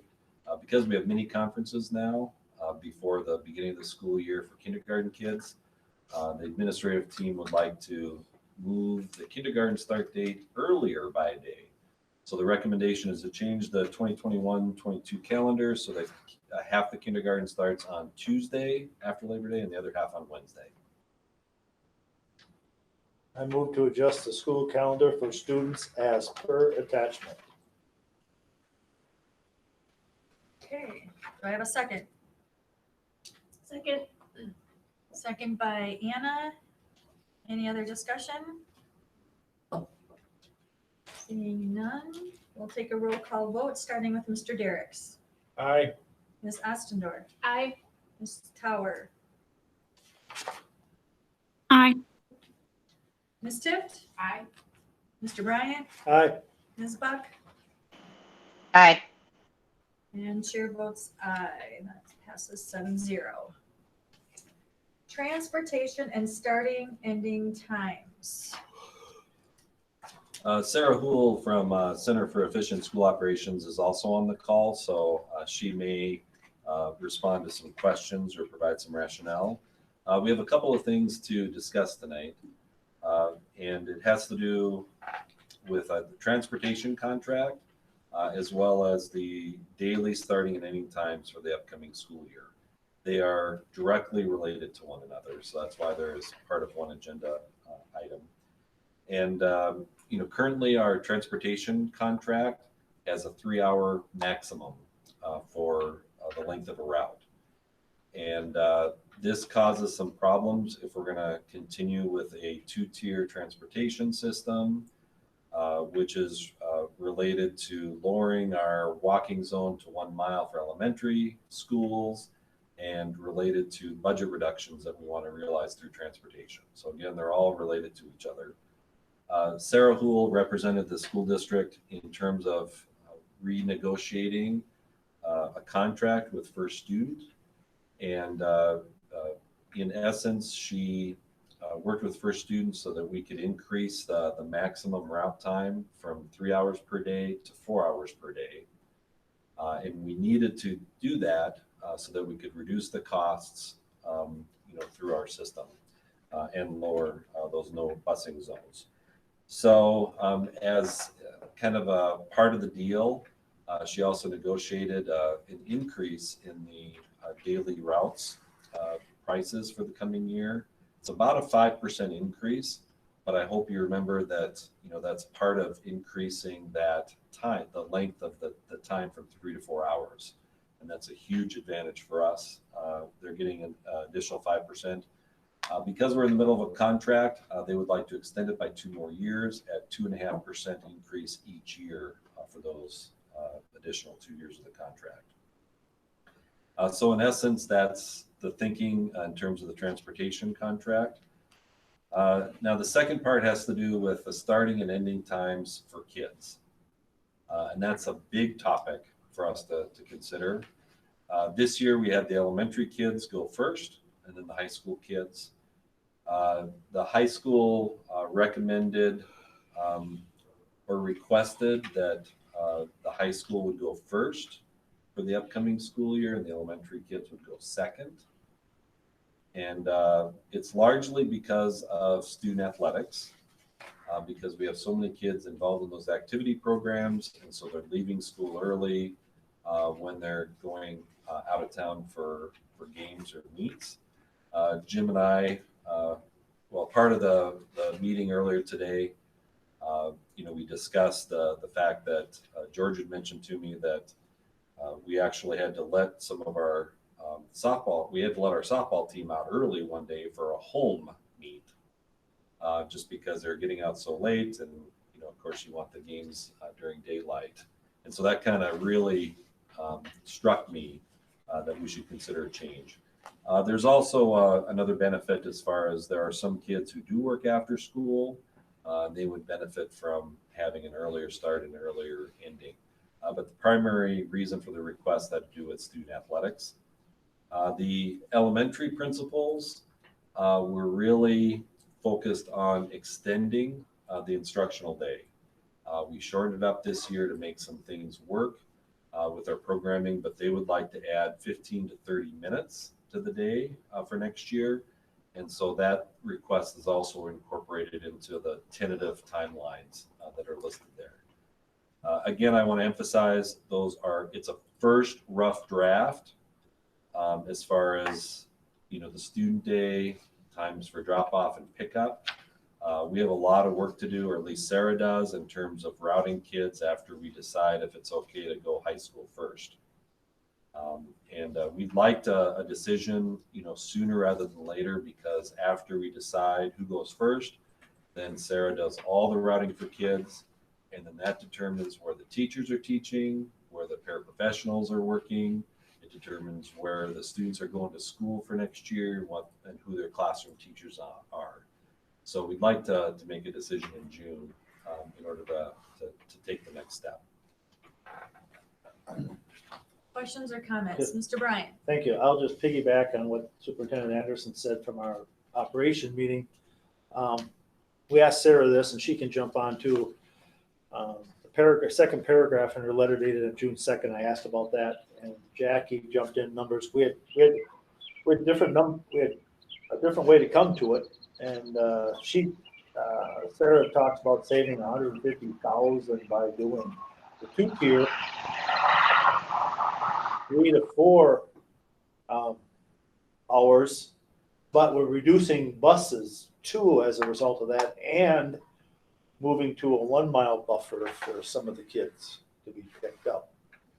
I think the savings Jackie gave us at that meeting was probably in that 96,000 range. Could be up to 150. I guess we'll use that. I'm not discrediting Sarah's number because she's on top of it better than I probably am. But in essence, it could be done either way. You could start the high school same time early, or the elementary early. But I think the one thing that didn't come up in the operation meeting was a comment that Superintendent Anderson said to us, that the elementary teachers want to have that extended time, learning time, and that would be beneficial more to be at the end of the day than jumping them at 7:15 in the morning or 7:30 or whatever that date might be, that time period might be, to get that extra time. So, Sarah, did I jump on that okay? Or did I mention what the way we discussed?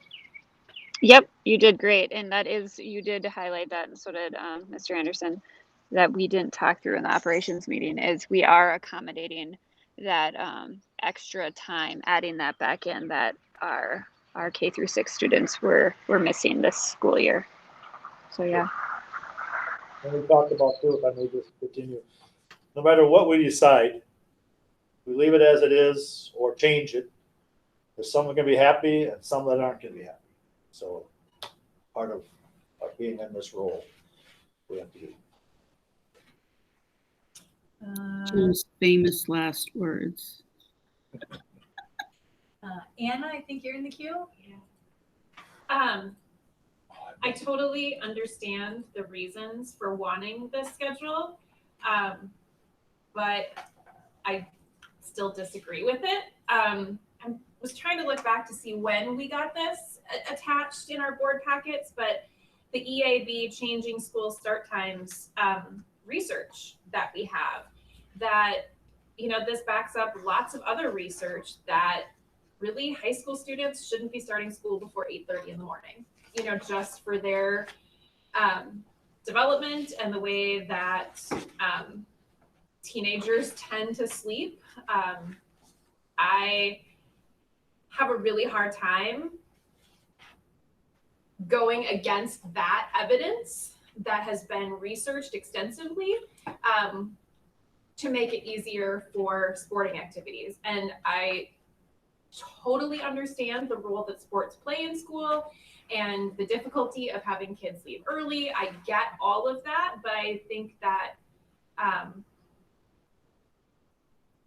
evidence shows that it's better for the kids' education for them to start later. And I think that that has to take priority over other things happening at the end of the school day, personally. Jennifer. I have two questions. So about the extension of the elementary school day, does that, in order to do that, does elementary have to start later? And that happened with the switch? Yeah, it wouldn't have to, but I think kind of further expanding on what Jim mentioned earlier is that if we kept the current system, you know, as far as elementary and then secondary, if we lengthen the student day for the elementaries, then we're gonna have to do the same for the secondary school most likely, which pushes it even later than it is now. So we'd have to choose either start the elementary even earlier or start the secondary schools or have them end later. And then second question, I know that you had, this is a recommendation from the high school administrators, but were parents or students or anyone else asked about their opinion on start times? Not to me directly, but I know that the principals have had conversations with staff members, possibly some parents, maybe students as well, but I don't know that for sure. And the elementary principals did weigh in on this, and Yeah. they tell us what they said. You know, they were, you know, their big focus is on lengthening the day to get back to where we were, you know, pre-COVID. So that was by far their most important objective. And they'd like an extra 15 to 30 minutes. In fact, I think they would like to, instead of ending at 3:25 on this schedule, they'd like to go until 3:40, you know, to add the full 30 minutes. So that was their primary objective. There was a mixed review as far as which group would start first, which start second. I think they'd be okay either way. They just want the longer day. Mr. Derricks. Thank you.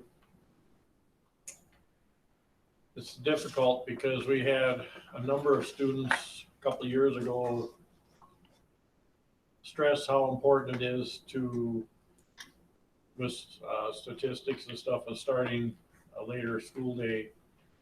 So what we're coming down to is academics versus activities and athletics, unfortunately. What I'm seeing, I'm part of this.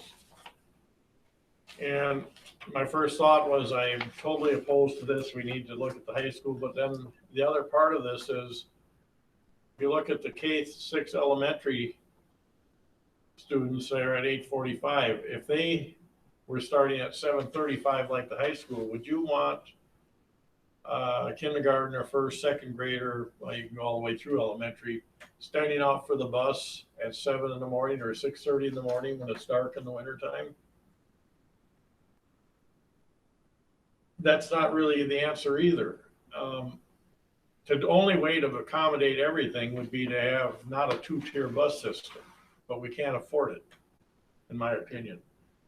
And we made a commitment to the public when we had a referendum passed that we were going to maintain our shorter walking zones and stuff.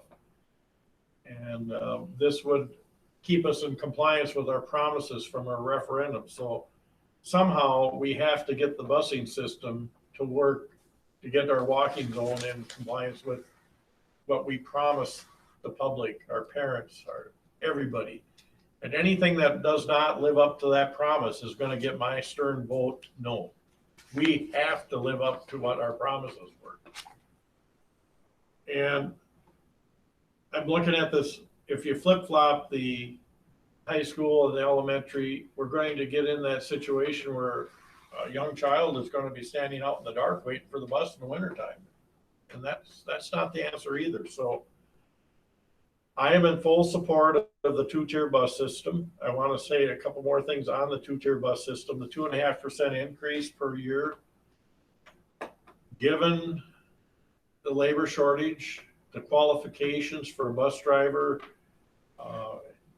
I just know truck drivers, bus drivers are even probably more stringent, but I mean, drugs and all the other things, testing that goes into it.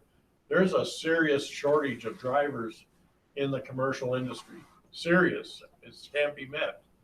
And the bus company is going to have to come up with those drivers in that 2.5%.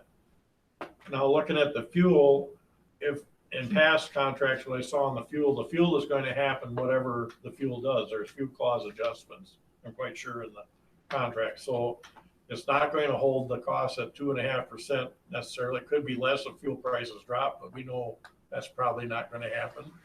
Everything else is going up, so it could be more than 2.5%, but that fuel cost adjustment is common in all contracts and it's going to be there. The 2.5% for buying a bus, and remember, there was a bus shortage too, along with every other shortage. There was a bus shortage when COVID hit because you couldn't buy enough buses to try to meet COVID restrictions. So the equipment's going to go up. The 2.5%, I'm totally on board with that on the bus contract for two more years. My only question is, first student was purchased by another company, and I hope we have assurances that everything is going to continue on. We can hold that. So I'm totally on board with the increase. And at this point, I'm on board with leaving the high school with a 7:35 start time and the elementary at the 8:45. I'm willing to try it for 1 year and take a look at it because I don't want to see a young child sitting outside in the dark waiting for a bus. Nikki. I don't know if anybody's had students in elementary and both high school, but I did. That was awful, having the kids all the kids start at 7:30. I mean, the elementary. And I fully support Anna's comment about having the high school. You know, no kid should be starting that early. I wake up before the sun does. Even I never even got my day going before because I had things to do here. You know, if we're trying to build a good, strong children before they leave our district and their parents' home, we have to start allowing for those, instead of just get up and go. But we're at restrictions here. We also have this busing system with the 2-tier system, which I think I learned about why we have to have the two start differently. I understand that. I'm willing to be fluid and flexible because there's pros and cons to each of them. But I want to make it very clear, we need to do better next year. No ifs, ands, or buts. Like I said, the mental health of these children are first and foremost. How can we push these guys when they're not an adult schedule, when they're not adults yet? So, like I said, when we're going to be forcing kids with emotional and frustrations, you're just going to get fight. And, what's working, it's not working. It never has. So I want to make a pledge to do better as we move forward. But as I stand, I'm willing to be incredibly fluid because of the promises and the restrictions and everything, There are definitely a lot of nuances to this decision. And I feel like we're trying to decide two different things here right now. We're talking about the transportation and we're talking about the schedule. One thing I think, I don't want to speak on behalf of everyone, but I'm assuming that people would be okay with the actual transportation contract. I think it's a good deal. It gives us more flexibility, appropriate increases. So that's one of the recommendations, or that is the recommendation in the packet. So we could go ahead and make a decision on that and then start talking about the starting and ending times if you want. I would make the motion as in the packet to authorize the superintendent or designee to finalize an addendum to the current transportation contract to reflect terms and students outlined in first student's proposal as presented. Second. Motion made by Jennifer, seconded by Anna. Any other discussion on the contract? Seeing none, excuse me, I will start with the roll call vote with Ms. Ostendorf, Aye. Ms. Tower, Aye. Ms. Tift, Aye. Mr. Bryant, Aye. Ms. Buck, Aye. Mr. Derricks, Aye. and chair votes aye. So that passes 7-0. Excuse me.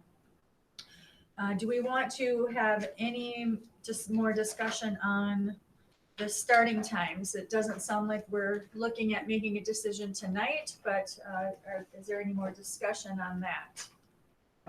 And again, it would be nice to have a direction as far as, you know, is the board okay with having high school go first and then elementary? And the reason is that so many decisions are based on that. Yes. So once that decision's made, then Sarah can go ahead and do the routing, and then that triggers everything else. The only thing is that these times in here are really rough.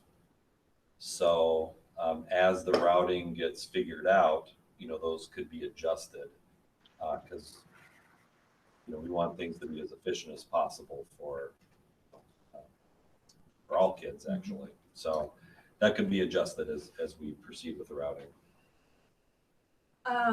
Just as I've noticed, there's a couple administrators also on this call. I don't know if Mr. Nemenich is still here or Mr. Hartman, but maybe it would be helpful to hear from either of them.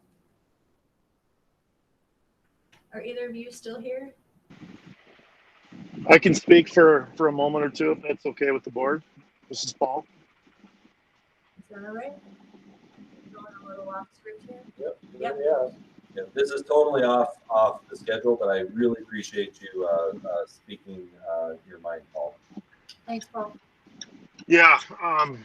So I think I appreciate everybody's comments and everybody's opinions on this, and I think it's important for the board to note that when Mr. Nemenich and I spoke of this, I view our advisors, our coaches view activities as an extension of the school day, not separate from the school day. And so when we speak of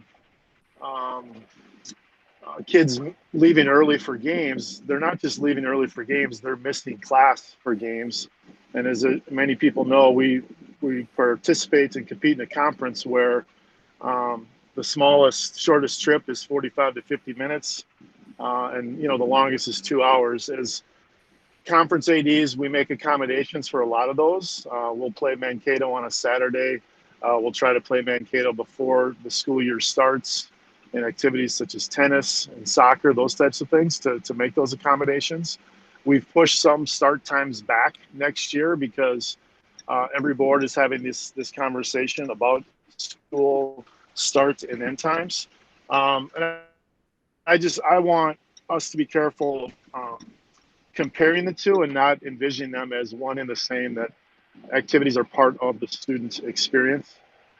I know a number of our coaches and teams, they don't get done with rehearsals, practices until 6:30, sometimes as late as 7 o'clock, and that's just on a day-to-day basis, let alone competition days. And I can also speak on behalf of parents in the community ed sphere. When high school rental times go until 6:30, 7 o'clock, that pushes back all of our youth kids. So their rental times don't start until 7. Sometimes they don't start until 8:30, 9 o'clock, and that's getting those young kids home later as a result of the lengthening of the student day at the high school. So we view it all as being interconnected and trying to look at the entire student experience. I have a number of people in the queue, but while we have Paul on the line, does anybody have any questions or comments for Paul? Jennifer does? Yeah, I do have one, Paul. Do you know what percentage of our high school students are in athletics? Good question. I'm actually preparing that presentation for 2 weeks from today. So I don't have that number now, but that's in my homework pile for June 21st. Okay. And I'm actually, no, I don't have that number right now. Okay. Anything else for Paul? Thanks, Paul. Thank you, Paul. I appreciate Yep. you kind of talking on the fly there. Jennifer, your name was also on the queue for. Yeah, there's just so much to consider here. I came to this discussion thinking that I definitely wanted high school to start later, based on the studies that Anna mentioned and just kind of what's been recommended academically for our students. But looking at all of the different pieces to it, like Nikki said, I'm willing to be flexible and I understand. But I'm wondering if instead of starting at 7:35, Carson, you had mentioned that these times are definitely not set in stone. Would it be possible to start the high school later? Obviously, that would push elementary later too. But they, the high school did start later this year than 8:45 as well. So I'm just wondering if we didn't start it quite so early, maybe that would help with some just being able to. Yeah, the answer is yes. We can move everything earlier or everything later. And just a reminder that the student day, according to this very, very rough draft, elementary would start at 8:55 and then the high school kids would start at 7:45. Now that's still very early, but I just want to make sure that we're looking at that data. Right. But I'm sitting here during the meeting thinking, well, what if we started 10 minutes later or 15 minutes later? And so, yeah, that's certainly a possibility. And we can iron those things out and then bring back to the board probably in July, as far as start times. But once we know which one goes first and we know how long the bus routes are going to go, then we can just adjust that student day accordingly. I understand the difficulty it is for athletics and activities, but how much of our student population is that is affected by this? That's my concern. Are we really considering the needs of the rest of our population? So often athletics kind of get what they want and things are run around that oftentimes. And so I think it's just important that we really consider the side, and because a lot of our students are not involved in those activities. As was mentioned before, we do have students that work, and so I think that's an important piece too.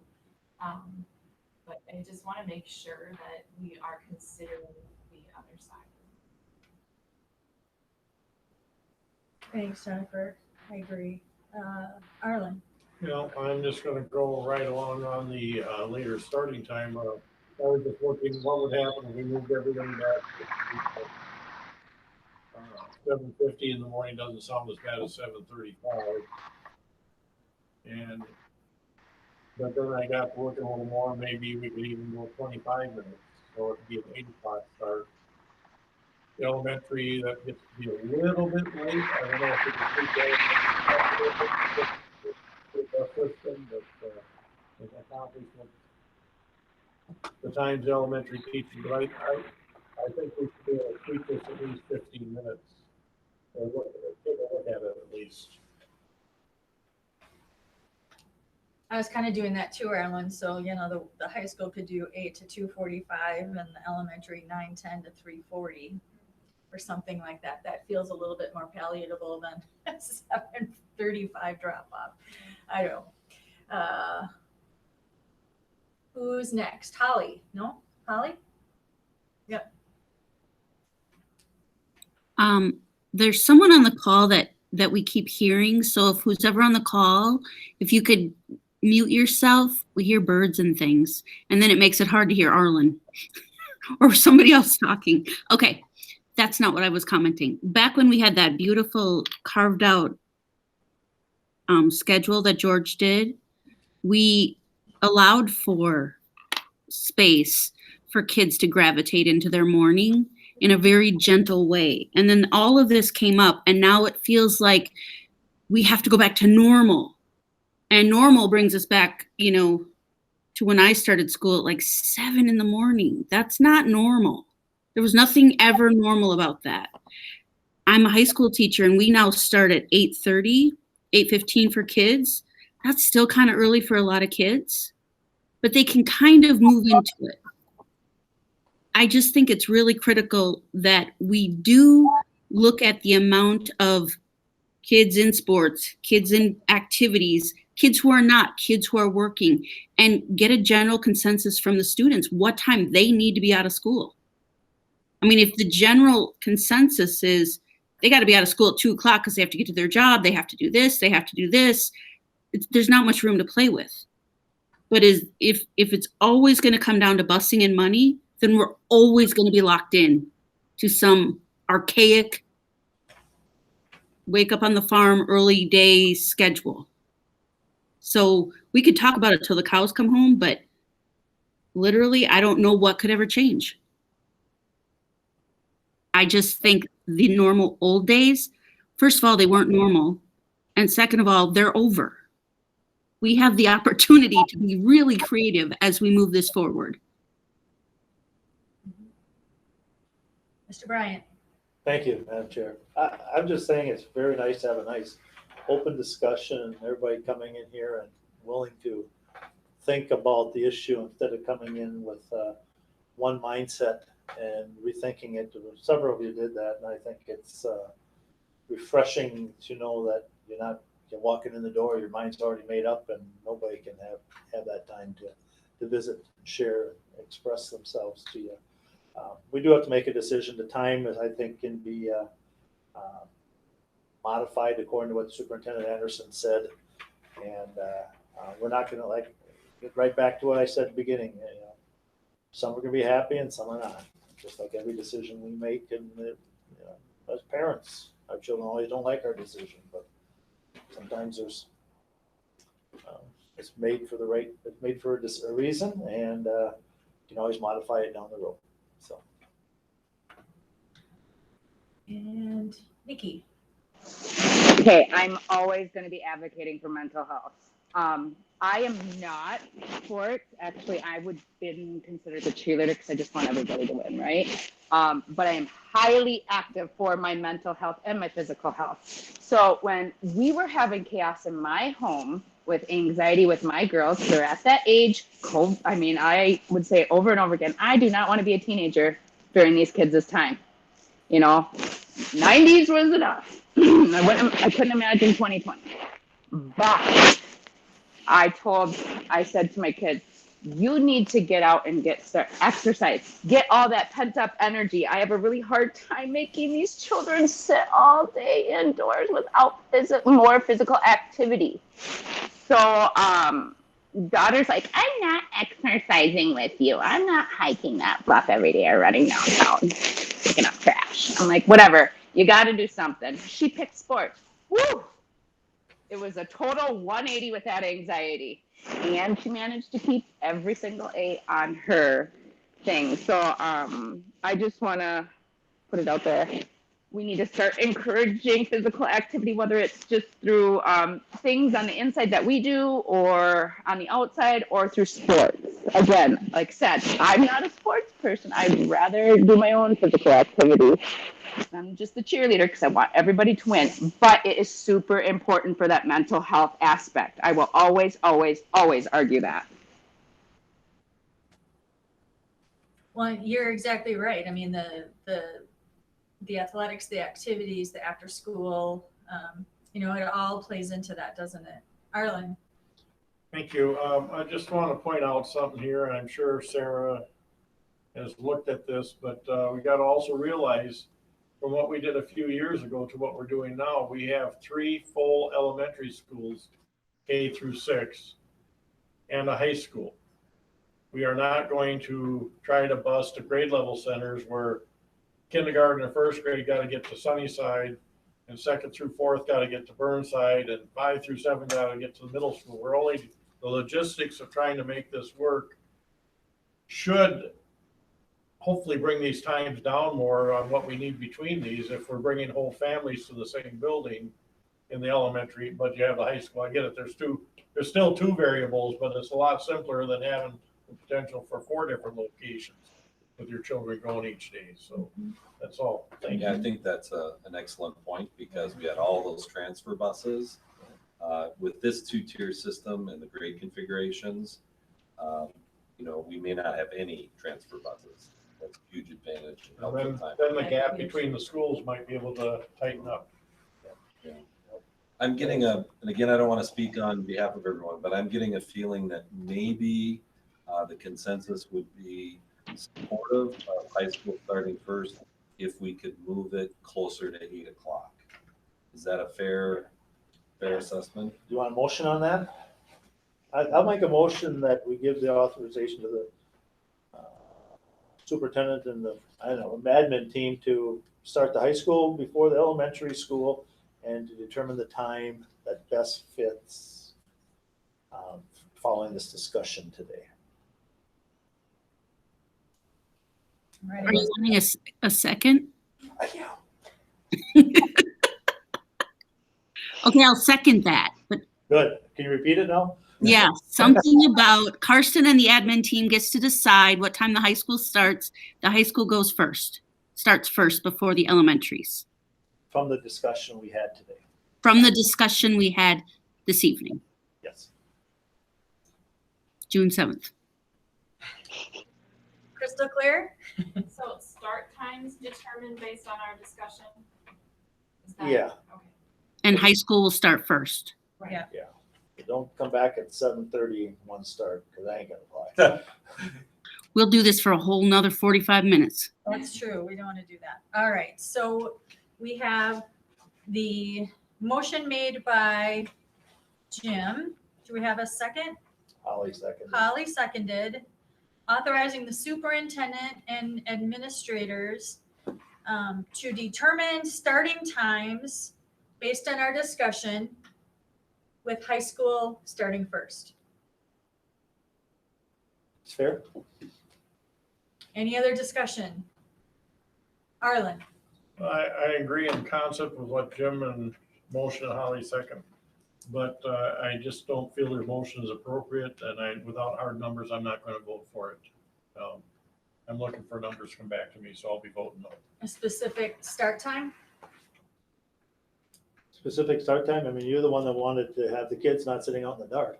I haven't heard a specific start time. I explained it, I thought. I'll try 7:45 again. to 8 o'clock. I Without think. hard numbers of Okay. what the starting time is going to be at the high school and All right. at the elementary, Okay, I cannot vote for this motion. sounds good. Any other discussion? All right, we'll take a roll call vote, starting with Ms. Tower.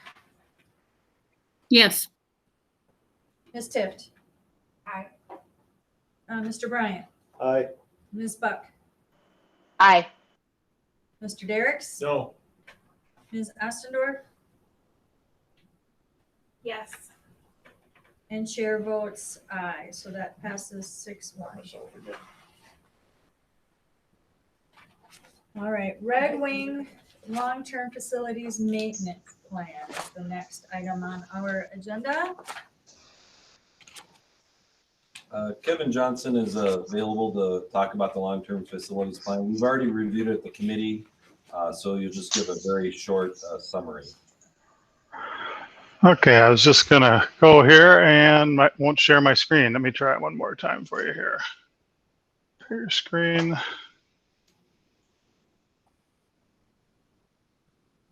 That's better. Good evening, everyone. This is our annual long-term facilities maintenance plan. It covers not only HVAC, things like that, but it also covers our 32 health and safety programs that we handle for the district. For newer members and the public, something that's been in the news a lot is lead-in water and radon. Red Wing has been doing these tests every 5 years on a rolling schedule for over 20 years. So on that, just want to assure everyone we're in good shape in doing that. Back to the plan, each year the department does require districts to renew their long-term facility plan. Current statute requires our LTFM 21-22 school year, fiscal year 23 budget. As we began last year, we've been updating our expenditure projection plans for next 10 years to be a little more in line with projected revenues, which I will go over in a little bit here. We did scale back again a little bit more on HVAC replacements and upgrades to try to stay, like I said, more in line with what the real budget our district's going to see is. We'll try to return to things where the district's buildings and grounds staff, we have a lot of talented folks, things that we could do in-house possibly, like we used to always do tuck pointing, because we had some very talented folks that could do that. Biggest reason for the difference in the budget is twofold. Primary reason is the fact that the Department of Education is leaving the LTF revenue flat for the foreseeable future. This started in fiscal year 17. It's at $380 per pupil unit, and there's 3% per year. Obviously, you're losing quite a bit each year. The other is the fact that our district student population is gradually shrinking. So I would urge everyone to speak with your legislators on trying to keep the $380 per pupil unit at least up with inflation, so we're not going backwards each year on that one. Some of the things that LTFM covers, I did also include a couple of detail sheets that go over fiscal year 22 and fiscal year 23, giving you some ideas on the type of expenditures we're looking at doing. Things like crack sealing our parking lots. Believe it or not, we're at the 5-6 year point on our parking lots, and from redoing them during the referendum, and we are at the point where we should be crack sealing and sealing those lots as well. I know Alan is working with the city on their large scale bid that they put out to do that type of work. Fiscal year 23, there's one mistake I have on there. It shows a condensing boiler replacement under the high school. That should have been fiscal 24, which you'll see next year. We do things like, in 23, we'll do things like scoreboards in the gymnasium, high school. The running track should have its structural spray and crack seal this year, but with COVID and material prices the way they are, 30 to 40% higher on the polymers and things that we would use, our engineer checked a few vendors, and we literally couldn't even get anybody who's probably willing to bid it, let alone hold their price for any length of time. So we put that off till 23 instead of 22. But those are the type of things: kilns, pool water heater, things like that. If you go down, I'll highlight years 22 and 23. The two that I've highlighted right up here are the ones that we're talking about this year. This year is a little bit lower, and next year it'll be about 300,000 higher, because we're moving the track and the tennis court resealing, things like that, into the following year, just holding on to the money for one more year. As you go along the bottom here, you can see we're trying to, after fiscal 23, we're trying to stay in that 650 to 675 range throughout. And where the student population, the calculations that Jackie has, falls off is right here in 26. So that's when we'll start going downhill at about 80 or 90,000. So either our legislators have to do something different, reduce the students we're losing, or else we'll just have to adjust what we are able to recommend for funding each year. So with that, I'd be happy to answer questions anyone might have.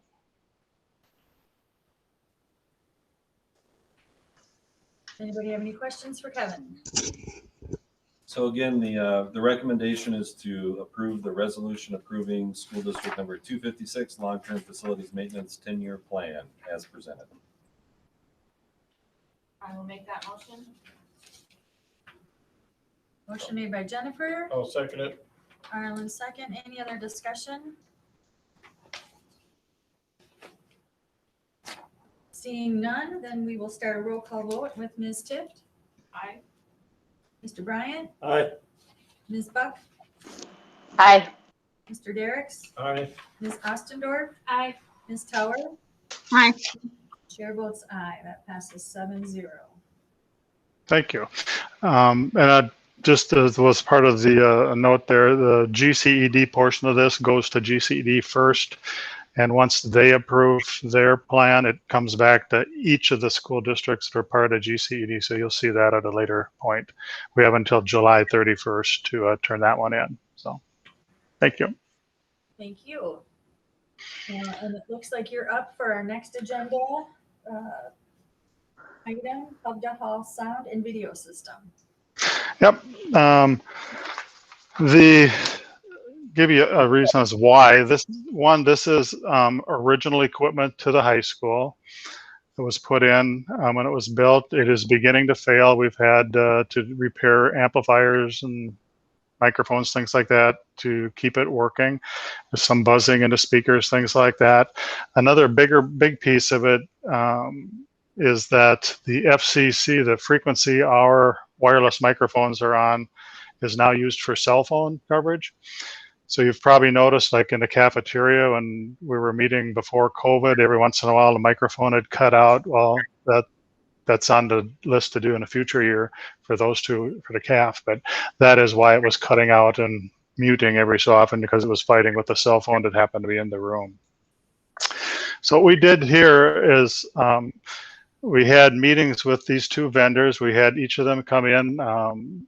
Staff was invited. I know Dan Mars came to all of the pre-bid ones to make sure we were doing as close to apples as possible.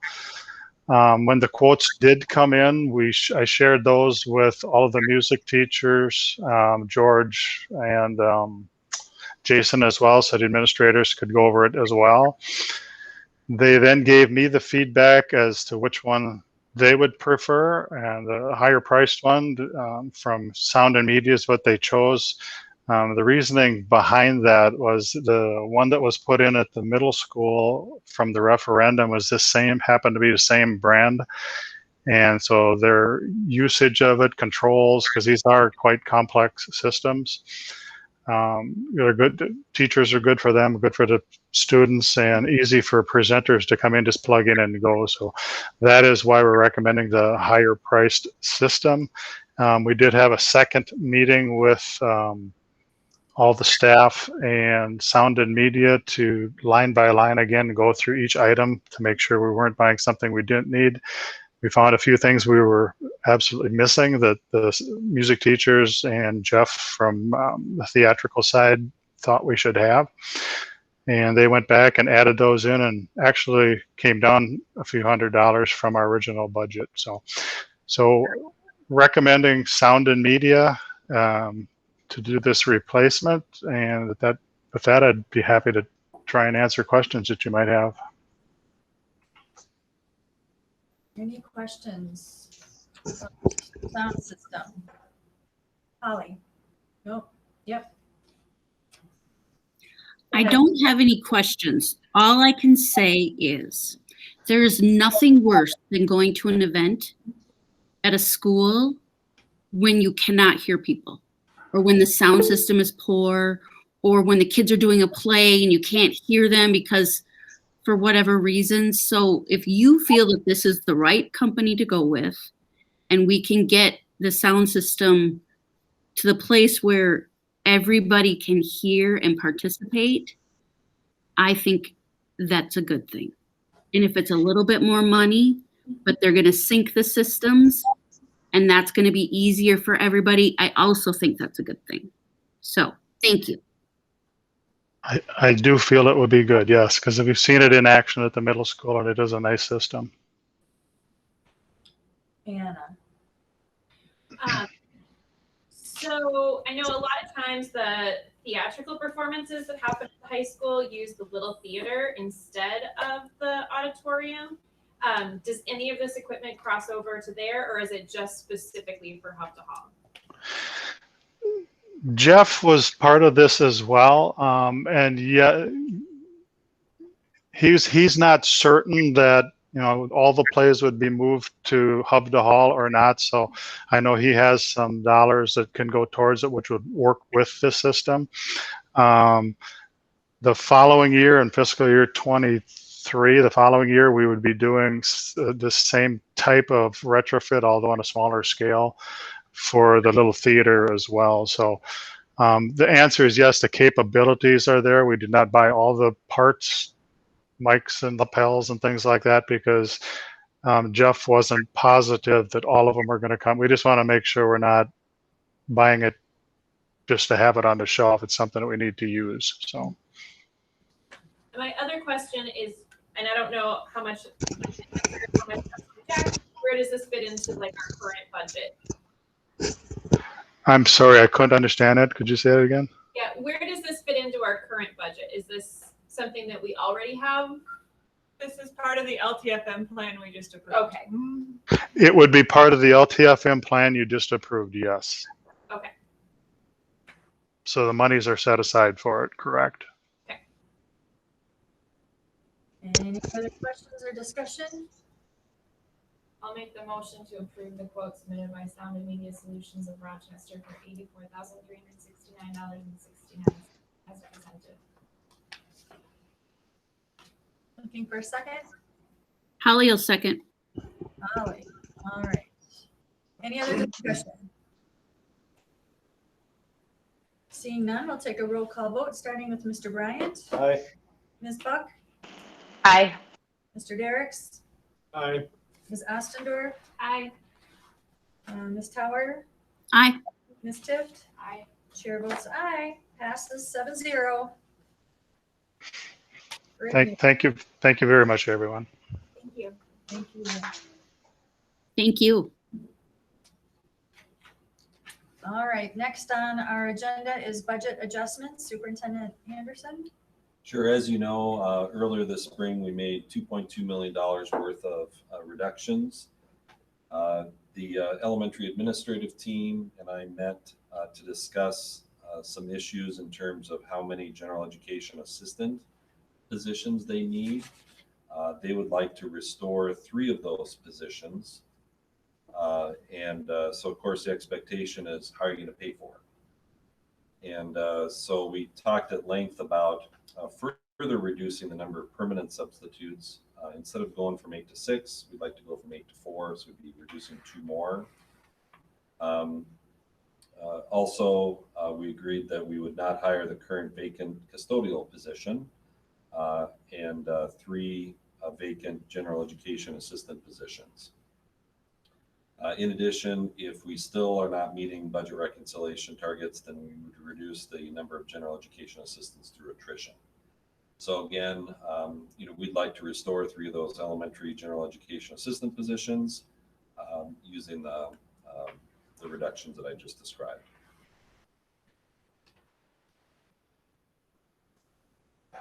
Discussion.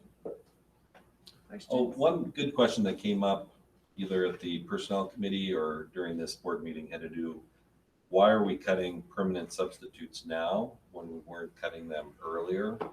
And I think the primary reason is that this winter and spring, we were very concerned about how many substitutes we would need in our system because we needed them to have a functioning school.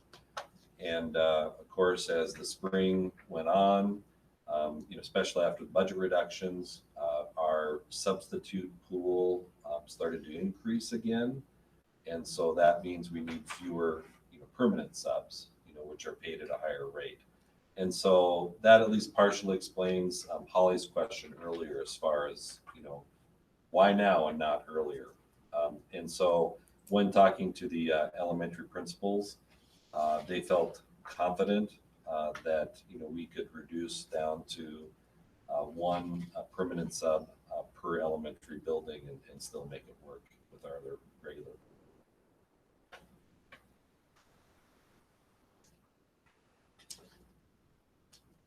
Can I ask a question? So if we're restoring 3 general ed assistants, but we're not hiring 3 general ed assistants, isn't that? Let me explain. Help me So understand the that. original plan had a reduction of 7. So we're going to restore 3 of the 7. We have 1 probationary employee that was reduced through the consent agenda tonight, so that's 4, and the proposal is to restore the other 3. Okay, that really helps me. Thank you. Mr. Derricks, I think. Yeah, you're I up was next. trying to understand that, but I know. and I'm still confused. So I don't get it. You're restoring 3 position, ed assistant positions, and then the third bullet. Do not hire 3 general ed assistant positions. Yeah, maybe I'll say it in a different way, although it won't be as well done as what Jackie said. So the target originally was to reduce 7. Now we'd only like to reduce 4. instead of the 7. And we're doing that through the 3, not filling the 3 general ed assistant positions. Plus we terminated someone earlier tonight. And so that would meet the goal. I like the way you explain it, but it doesn't say that.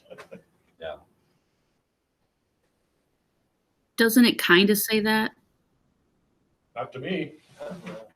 Yeah, and certainly I it was my responsibility for the wording, but the goal was to meet the budget reconciliation target, and this is our proposal to make that happen. And keep 3 of those general ed assistant positions. Mr. Bryant. Thank you. That's clear as mud now. I'm just trying to figure it out. But then all of a sudden you don't have the other part of that 3rd bullet in your recommendation. Do not hire current vacant custodial position. Yeah, and certainly we could add that as part of the recommendation. I didn't think it was necessary because we just won't do it. But if you wanted to include that in the motion, that'd be fine. The original budget target had us reducing 2.5 custodial positions through attrition. This would be one of those 2.5. So I don't know if it needs to be mentioned or not. Well, I do like the 4th bullet. If necessary to meet budget reconciliation targets, reduce the number of general. But I think that should also be broader, to reduce where needed. And if we have a declining enrollment, continued declining enrollment, we have to address that too, but not through ed assistance, ed assistance. So getting back to this restore 3, not fill 3, is it based on seniority and who you recall back? Is that what's really happening here? Yep. Okay. +1 divided by 4 equals We need Tammy Mickelson here to write us a. Is this a correction or an adjustment to a previous vote that we made? Okay. So can we just put it out? We voted to Reduce 7. reduce 7 ed sisters, general ed positions, but we have decided to restore 3 of them back. That's what, And instead reduce to. if I do that, I'm gonna lose my hair too. What does that mean? Well, that's what you were doing when you were Yeah. I thinking. know. I love getting rid of the mask. And certainly it's a wording issue or verbiage, but also, we want to pay for, bringing back these positions. And so that's why we clumped everything together. Well, I think as long as we understand and know what we're voting on, I think that's the biggest issue here, so that we're clear on what this So verbiage means. Go ahead, Arlen. I'd like to make a motion to restore 3 elementary general ed assistant positions that were of the 7 that were previously eliminated. That sound legit? And the second part of that. Yeah, we need the second part to pay for the first part. And eliminate 2 additional permanent substitutes for the 21-22 school year. That's my motion then. You got it? And I'll Yes, say it again if you like. I have it. Do you You have got to? I think we got I that. want to be clear. Marilyn made the motion. Do I have a second? I'll second. Seconded by Anna. Any other discussion? I will read back the motion just so we're all crystal clear. I move to restore 3 elementary general ed assistant positions of the 7 we previously eliminated, and eliminate 2 additional permanent substitutes for the 21-22 school year. We'll take a roll call vote then, starting with Ms. Buck, Aye. Mr. Derricks, Aye. Ms. Ostendorf, Aye. Ms. Tower, Aye. Ms. Tift, Aye. Mr. Bryant, I think. and the chair votes aye. Passes 7-0. All right, next, second revised budget for 2021. All right, the receipt of the ESSER 2 funds of $937,531 made a significant change to our 2021 budget, which prompted a second revised budget, which is not typical. but necessary. Of those ESSER funds, 838,000 will go to the general fund, 28,000 to the food service fund, and $71,531 to the community ed fund. I also got some accounting guidance on our Chrome Care plan, and it was recommended we opened up a separate fund to track that. So the addition of Fund 23 is also on that proposed budget as well. Are there any questions on the second revised budget? I have one. Can you just explain how that breakdown happened, or how you decided how much money went to each fund? So we went through all of our costs related to COVID that had yet to be funded, and that's how the breakdown occurred. So the $71,531 going to community ed was unfunded Kids Junction staff costs due to social distancing and COVID-related expenses in the community ed fund. $28,000 is approximately how much the food service department has spent on reusable trays and packaging, bottled water for the classrooms, things like that.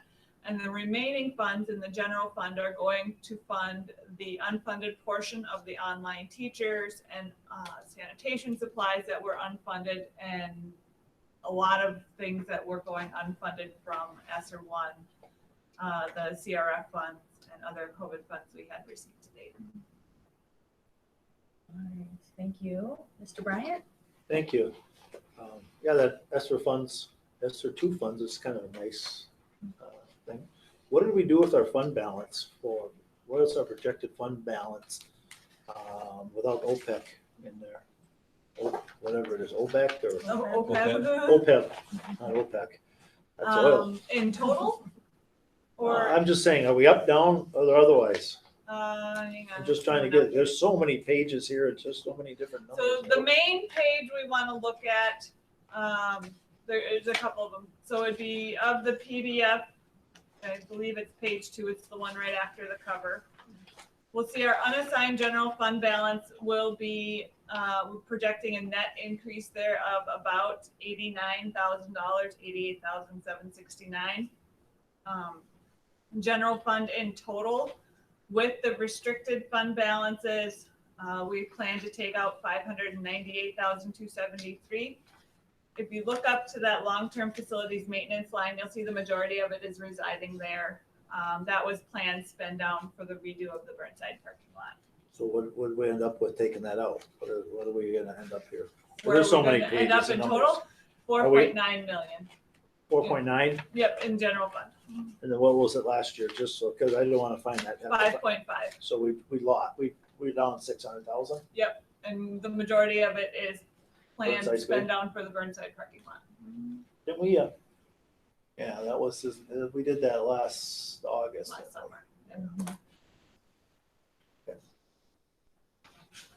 The other page that is notable, it'd be page 24 of the PDF. It's page 23 if you're looking at page numbers on that. It shows our actual fund balances for last fiscal year, and then our projected fund balances for the current year, and then the difference. Okay. Yeah, that's what I In was summary looking at. form. Just trying to. Oh, there's a lot of pages here.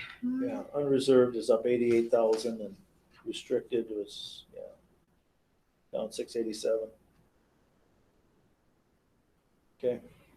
How much, do you have a sense, like, how much we still would have from COVID expenses that are still unfunded?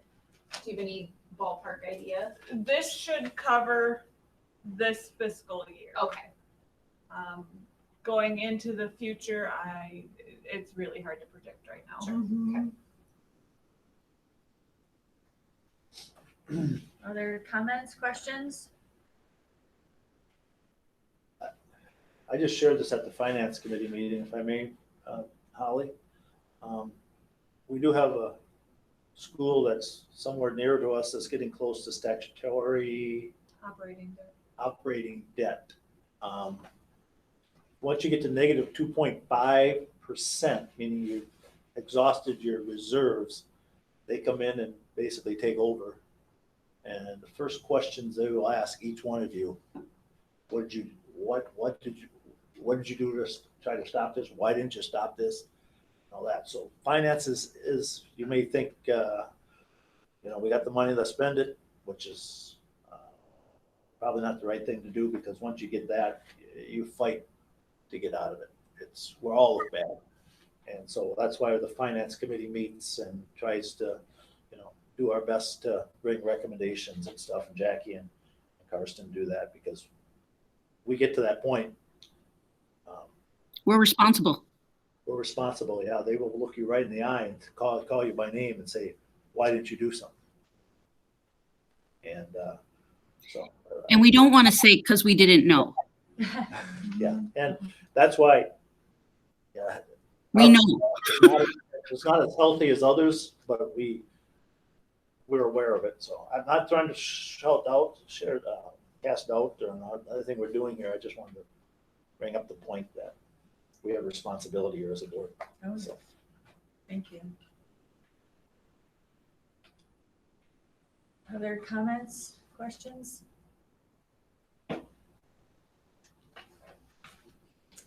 Is anyone ready to make a motion to approve the second revised budget for 2021? I'll make a motion to approve the 2021 second revised budget for 2021 as presented. I'll second it. Motion made by Jim, seconded by Holly. Any other discussion?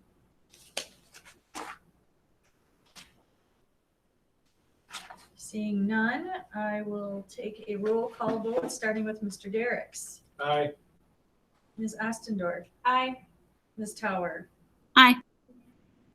Ms. Tift. Aye. Mr. Bryant. Aye. Ms. Buck. Aye. Chair votes aye. Passes 7-0.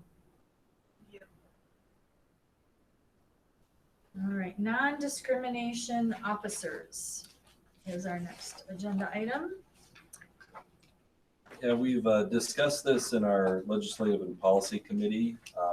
There's not a uniform agreement as far as what should be included in our handbooks. But I was hoping to have some direction tonight as far as whether the proposed statement is satisfactory to the board. If so, then I'll start including in handbooks that will come back to the board for continued discussion. It also influences what's included in our policies that also will come through the board. So again, you can see the document itself. First, it incorporates, I think, a suggestion that Holly may have made, where we have one particular person kind of responsible for human rights, ADA accommodation, Section 504 coordinator, just one instead of two. And I think that's a really smart move because then we can kind of channel those kinds of questions to one person instead of having a main person and then an alternate for each one of those areas. It gives us the ability to train that person and have that person make, refer decision-making to others. So that was one of the good changes. I know that Nikki brought up suggested change actually Nikki and Pam brought up the idea of having advocates identified so that kids and adults can choose to work with particular people who are on a list. Perhaps it's a teacher they've had or somebody that they know from the community or the neighborhood or something like that. And so I did include information about an advocates. And so that list would be available in the district office, school offices, and on the district's website. People don't have to go to an advocate. They could go to a building administrator or superintendent or somebody like that. But at least we're kind of broadening, who might be able to help. There were some, I think, legitimate questions about, is this too much for our human resources managers to handle, especially if we have student-to-student complaints, like let's say a racial harassment complaint. And, my response to that is that, Amy wouldn't be going to the high school to investigate those issues. What Amy's primary responsibility is to make sure the process is being followed. And so in a case of a student-to-student interaction at the high school, it would likely be an assistant principal, perhaps George, who would do the investigation, make some decisions about what happened, but the paperwork would still go through Amy, so she can make sure that it was handled appropriately. I'm also kind of in the mix. I'm sort of the appellate decision maker. So if there are the equity coordinator in terms of this work, and so if there's someone who's dissatisfied with what happened through the investigation, then it gets kicked to me. So that's why I'm not directly involved as one of the coordinators. So anyway, I just wanted to explain that that there are some differing opinions, but just wanted to get feedback from the whole group before we kind of start using it in all of our handbooks. Holly, are you first in the queue? No? All right, Jennifer. I was wondering about the advocates. Has a list been started, or is there a plan for how we would determine who would be an advocate? Yeah, we have, all right, I spoke with 2 people so far, and I'm hoping for at least 2 or 3 more. So Ryan Corby is one of them. He's a teacher who's been teaching the perspectives class, and so he sees, all students are going through that class. And then Phil White also indicated that he'd be willing to serve in that role.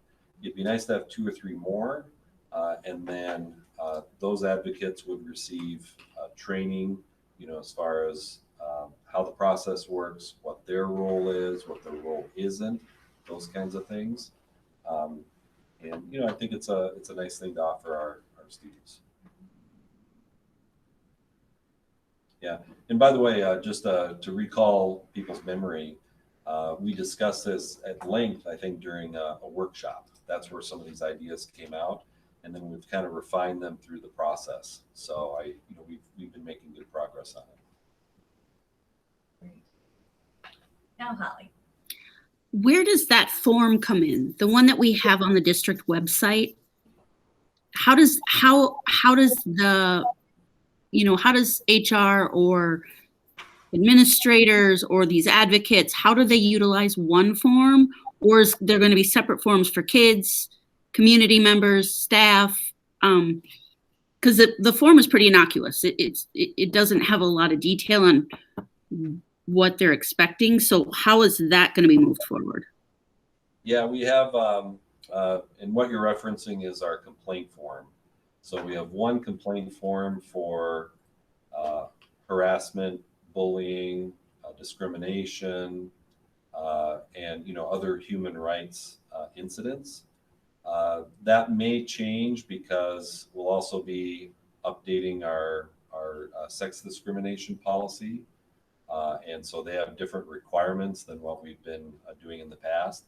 But we have the one complaint form, and in many ways, it's nice just to have as few forms as possible, because I don't want a student or his or her parents or a staff member to figure out, well, this is bullying. Or wait, is it harassment? Or is it something else? I think that, if there's a concern, if there's an issue going on, then we want them to express their concerns in writing if possible, or maybe the advocate will do it in writing for them, however that works. And then we can determine if it's a discrimination claim or ADA accommodation request or something like that. So, certainly the policy committee can review the actual form, and make adjustments to it. But that's kind of the reason why there's one form. And I agree with that also, but at the same time, the person who's filing the complaint should be able to name what they felt with why they're complaining. It's not for a committee to decide that do you know what I'm saying? So if somebody called me a big fat dark-haired girl, Well, I could tell you that, but then I could also say it was weight discrimination, it was sex discrimination, you know, in relation to whatever I did. But it's not for you to say how I felt. Yeah, and we can certainly look at the form to see if it could be changed to reflect what you're suggesting, because we don't want people to feel stifled or to feel like we're misnaming something. At the same time, you know, we want to get that information in the system and make sure that, well, Amy can make sure it's being processed in the right way. Right. Right. So not to give people language, but also not to discredit people's experience. Mm-hmm. Yeah, Like, oh, this doesn't qualify as discrimination because you didn't cry or. Yeah, in fact, a couple of years ago, there was one issue that went through the system, and that was one of the issues that we really looked at is, you know, one of the key criteria for determining if something is racial harassment or sexual harassment is whether or not there was specific impact on the person targeted. And previous forums, I think that MSBA actually didn't actually ask that question. And so we now ask that question on the complaint form. But we can make additional changes to the form. You know, whatever we can do to get the information we need from anyone who is filing a complaint about themselves or on behalf of somebody else.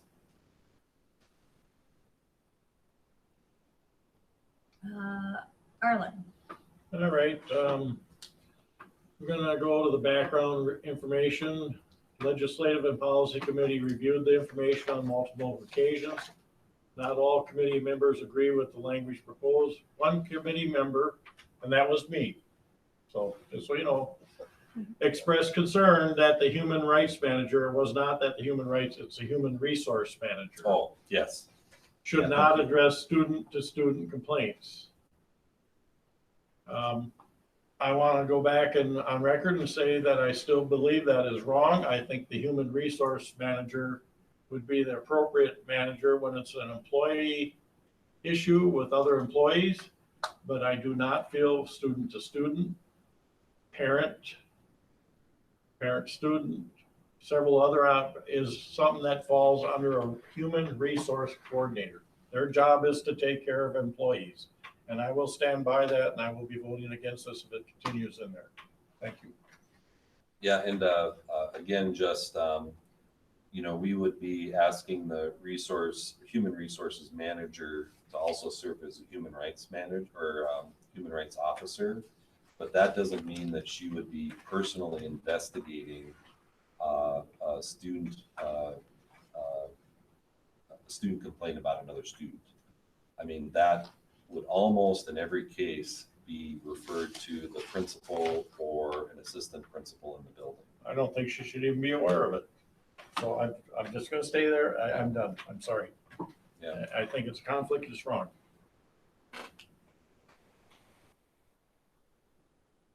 Do we know how other schools handle that? Got to be honest, usually this is not a big issue. You know, we make the decision and then the key is to provide the training and the processes to make it work. Now, I say that, and at the same time, I'm really proud of the fact that, you know, we can take discussions and suggestions, differing opinions into consideration. And in almost every case, we end up with a better policy or practice, almost every case. And, you know, and so I think Arlen's point, maybe it's I think you mentioned conflict. I think you might be, are you also kind of referring to workload or just who does what? I don't feel that's the proper person for student to student or other issues. I would be okay if you wanted to use Jess Whitcomb as one for one area, but I do not believe a human resource person that deals with employees should be the one that is a human rights director for all student, everything else. That information goes to that person. That's, to me, it's wrong.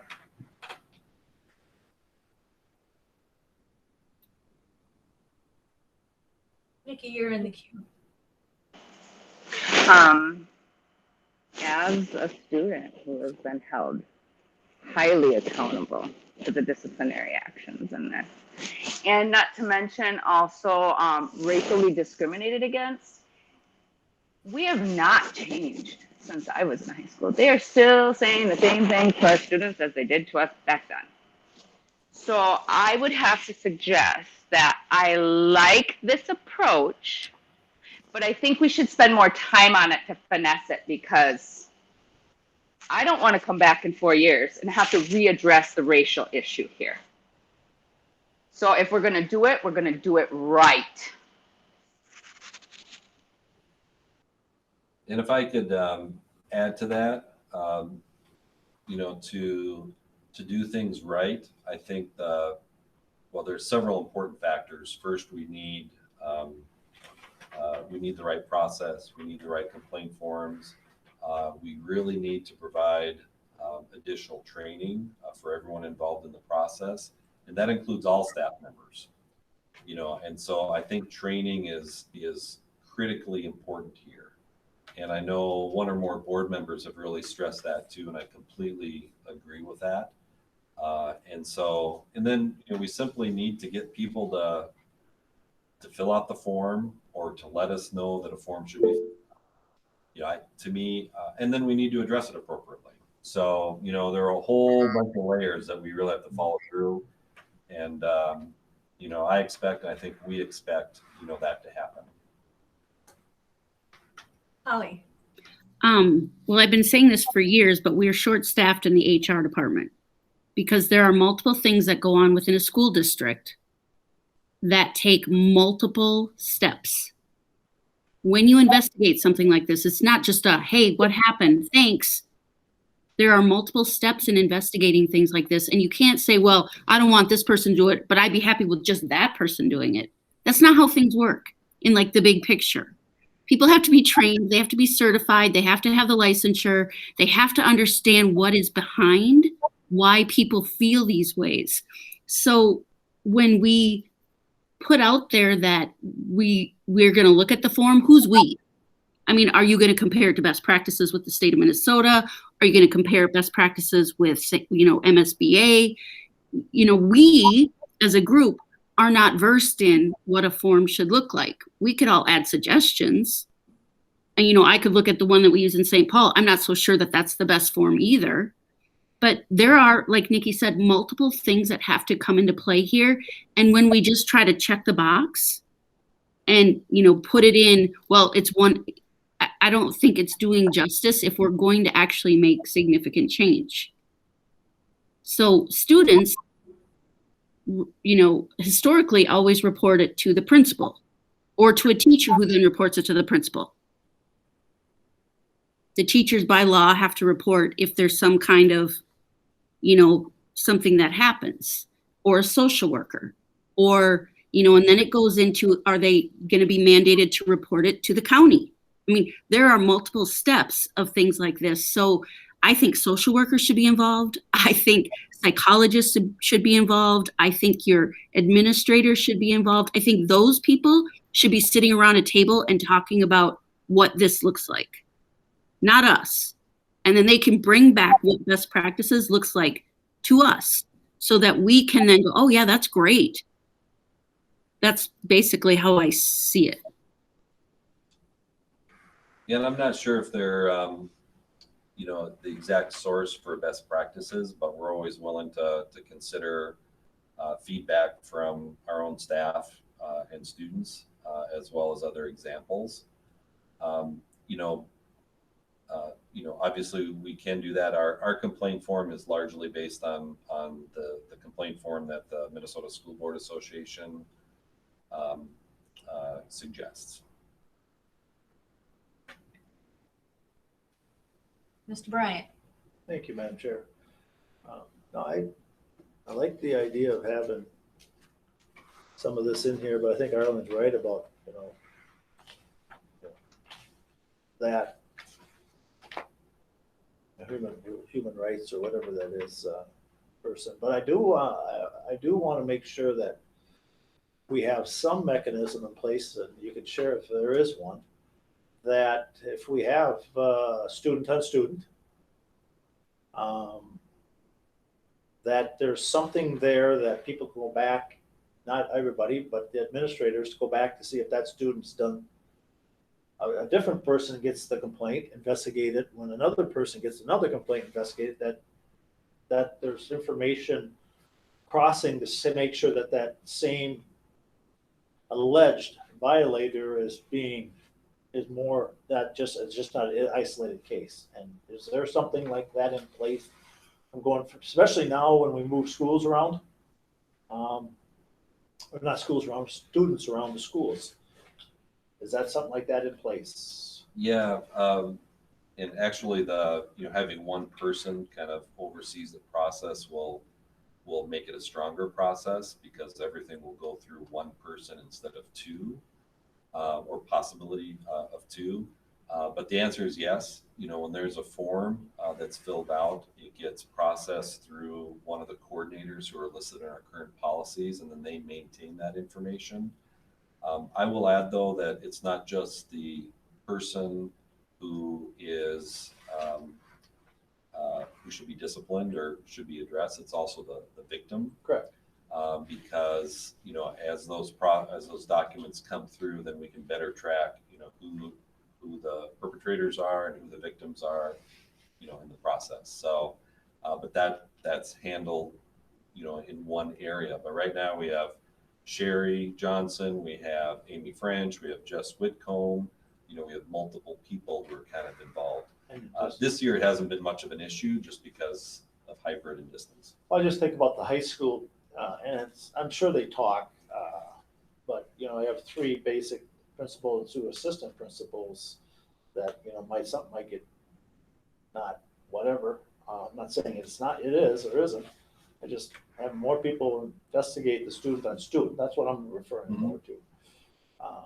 We should have something in place either in the school that people that are doing it, they're following some type of database for those victims and perpetrators, alleged perpetrators.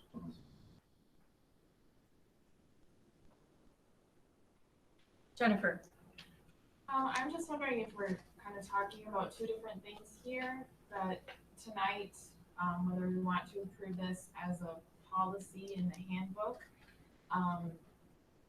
laying out these basic steps, but then also with an understanding that there are procedures that need to be refined to make sure that this actually happens, that claims get looked at and dealt with, and people feel that and see that we are actually following through on discipline issues and other things. But I'm just wondering if that's different from what we're trying to do here tonight.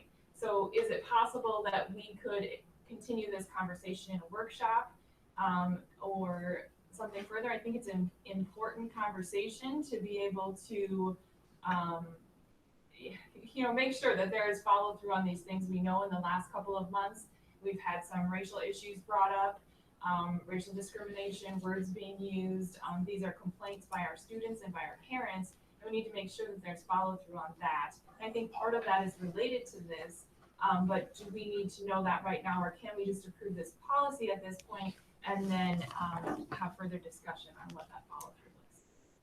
Yeah, I think that's a very good point, because when those issues come up, there are tough decisions that have to be made, and that would probably warrant a much longer discussion.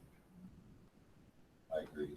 So what I'm hearing is the non-discrimination procedures to be put on our workshop list, probably sooner rather than later. Yeah, and of course we'll have discussions with our policy committee.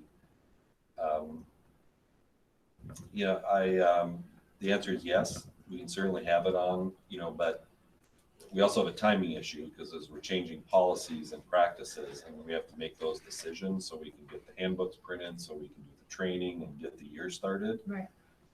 And so I think we're probably going to have to move ahead at some point, regardless of what it looks like, and just make that decision and then tackle that. It might be later this summer or early fall. Well, that's why I was wondering if we could move ahead with this. The basic layout of this is the legislative and policy committee has put together. than the details. I think that sounds good. Nikki, you're in the queue. Yeah, I just want to state that this is also a time for us to get really creative too. I am not about the harsh discipline of our students. I'm more about an education and bringing them together. It's not any different than raising kids. If you got multiple children in your home, they're going to be different. And there's going to be massive chaos and massive dysfunctions. But we still move forward without shaming anybody, more or less with an education and not disregarding the person who was, it's more or less an opportunity to do better, be better. So I'm really hopeful about this. And I appreciate everybody taking the time, wanting to take the time to really go through this, because we do need to change. Holly.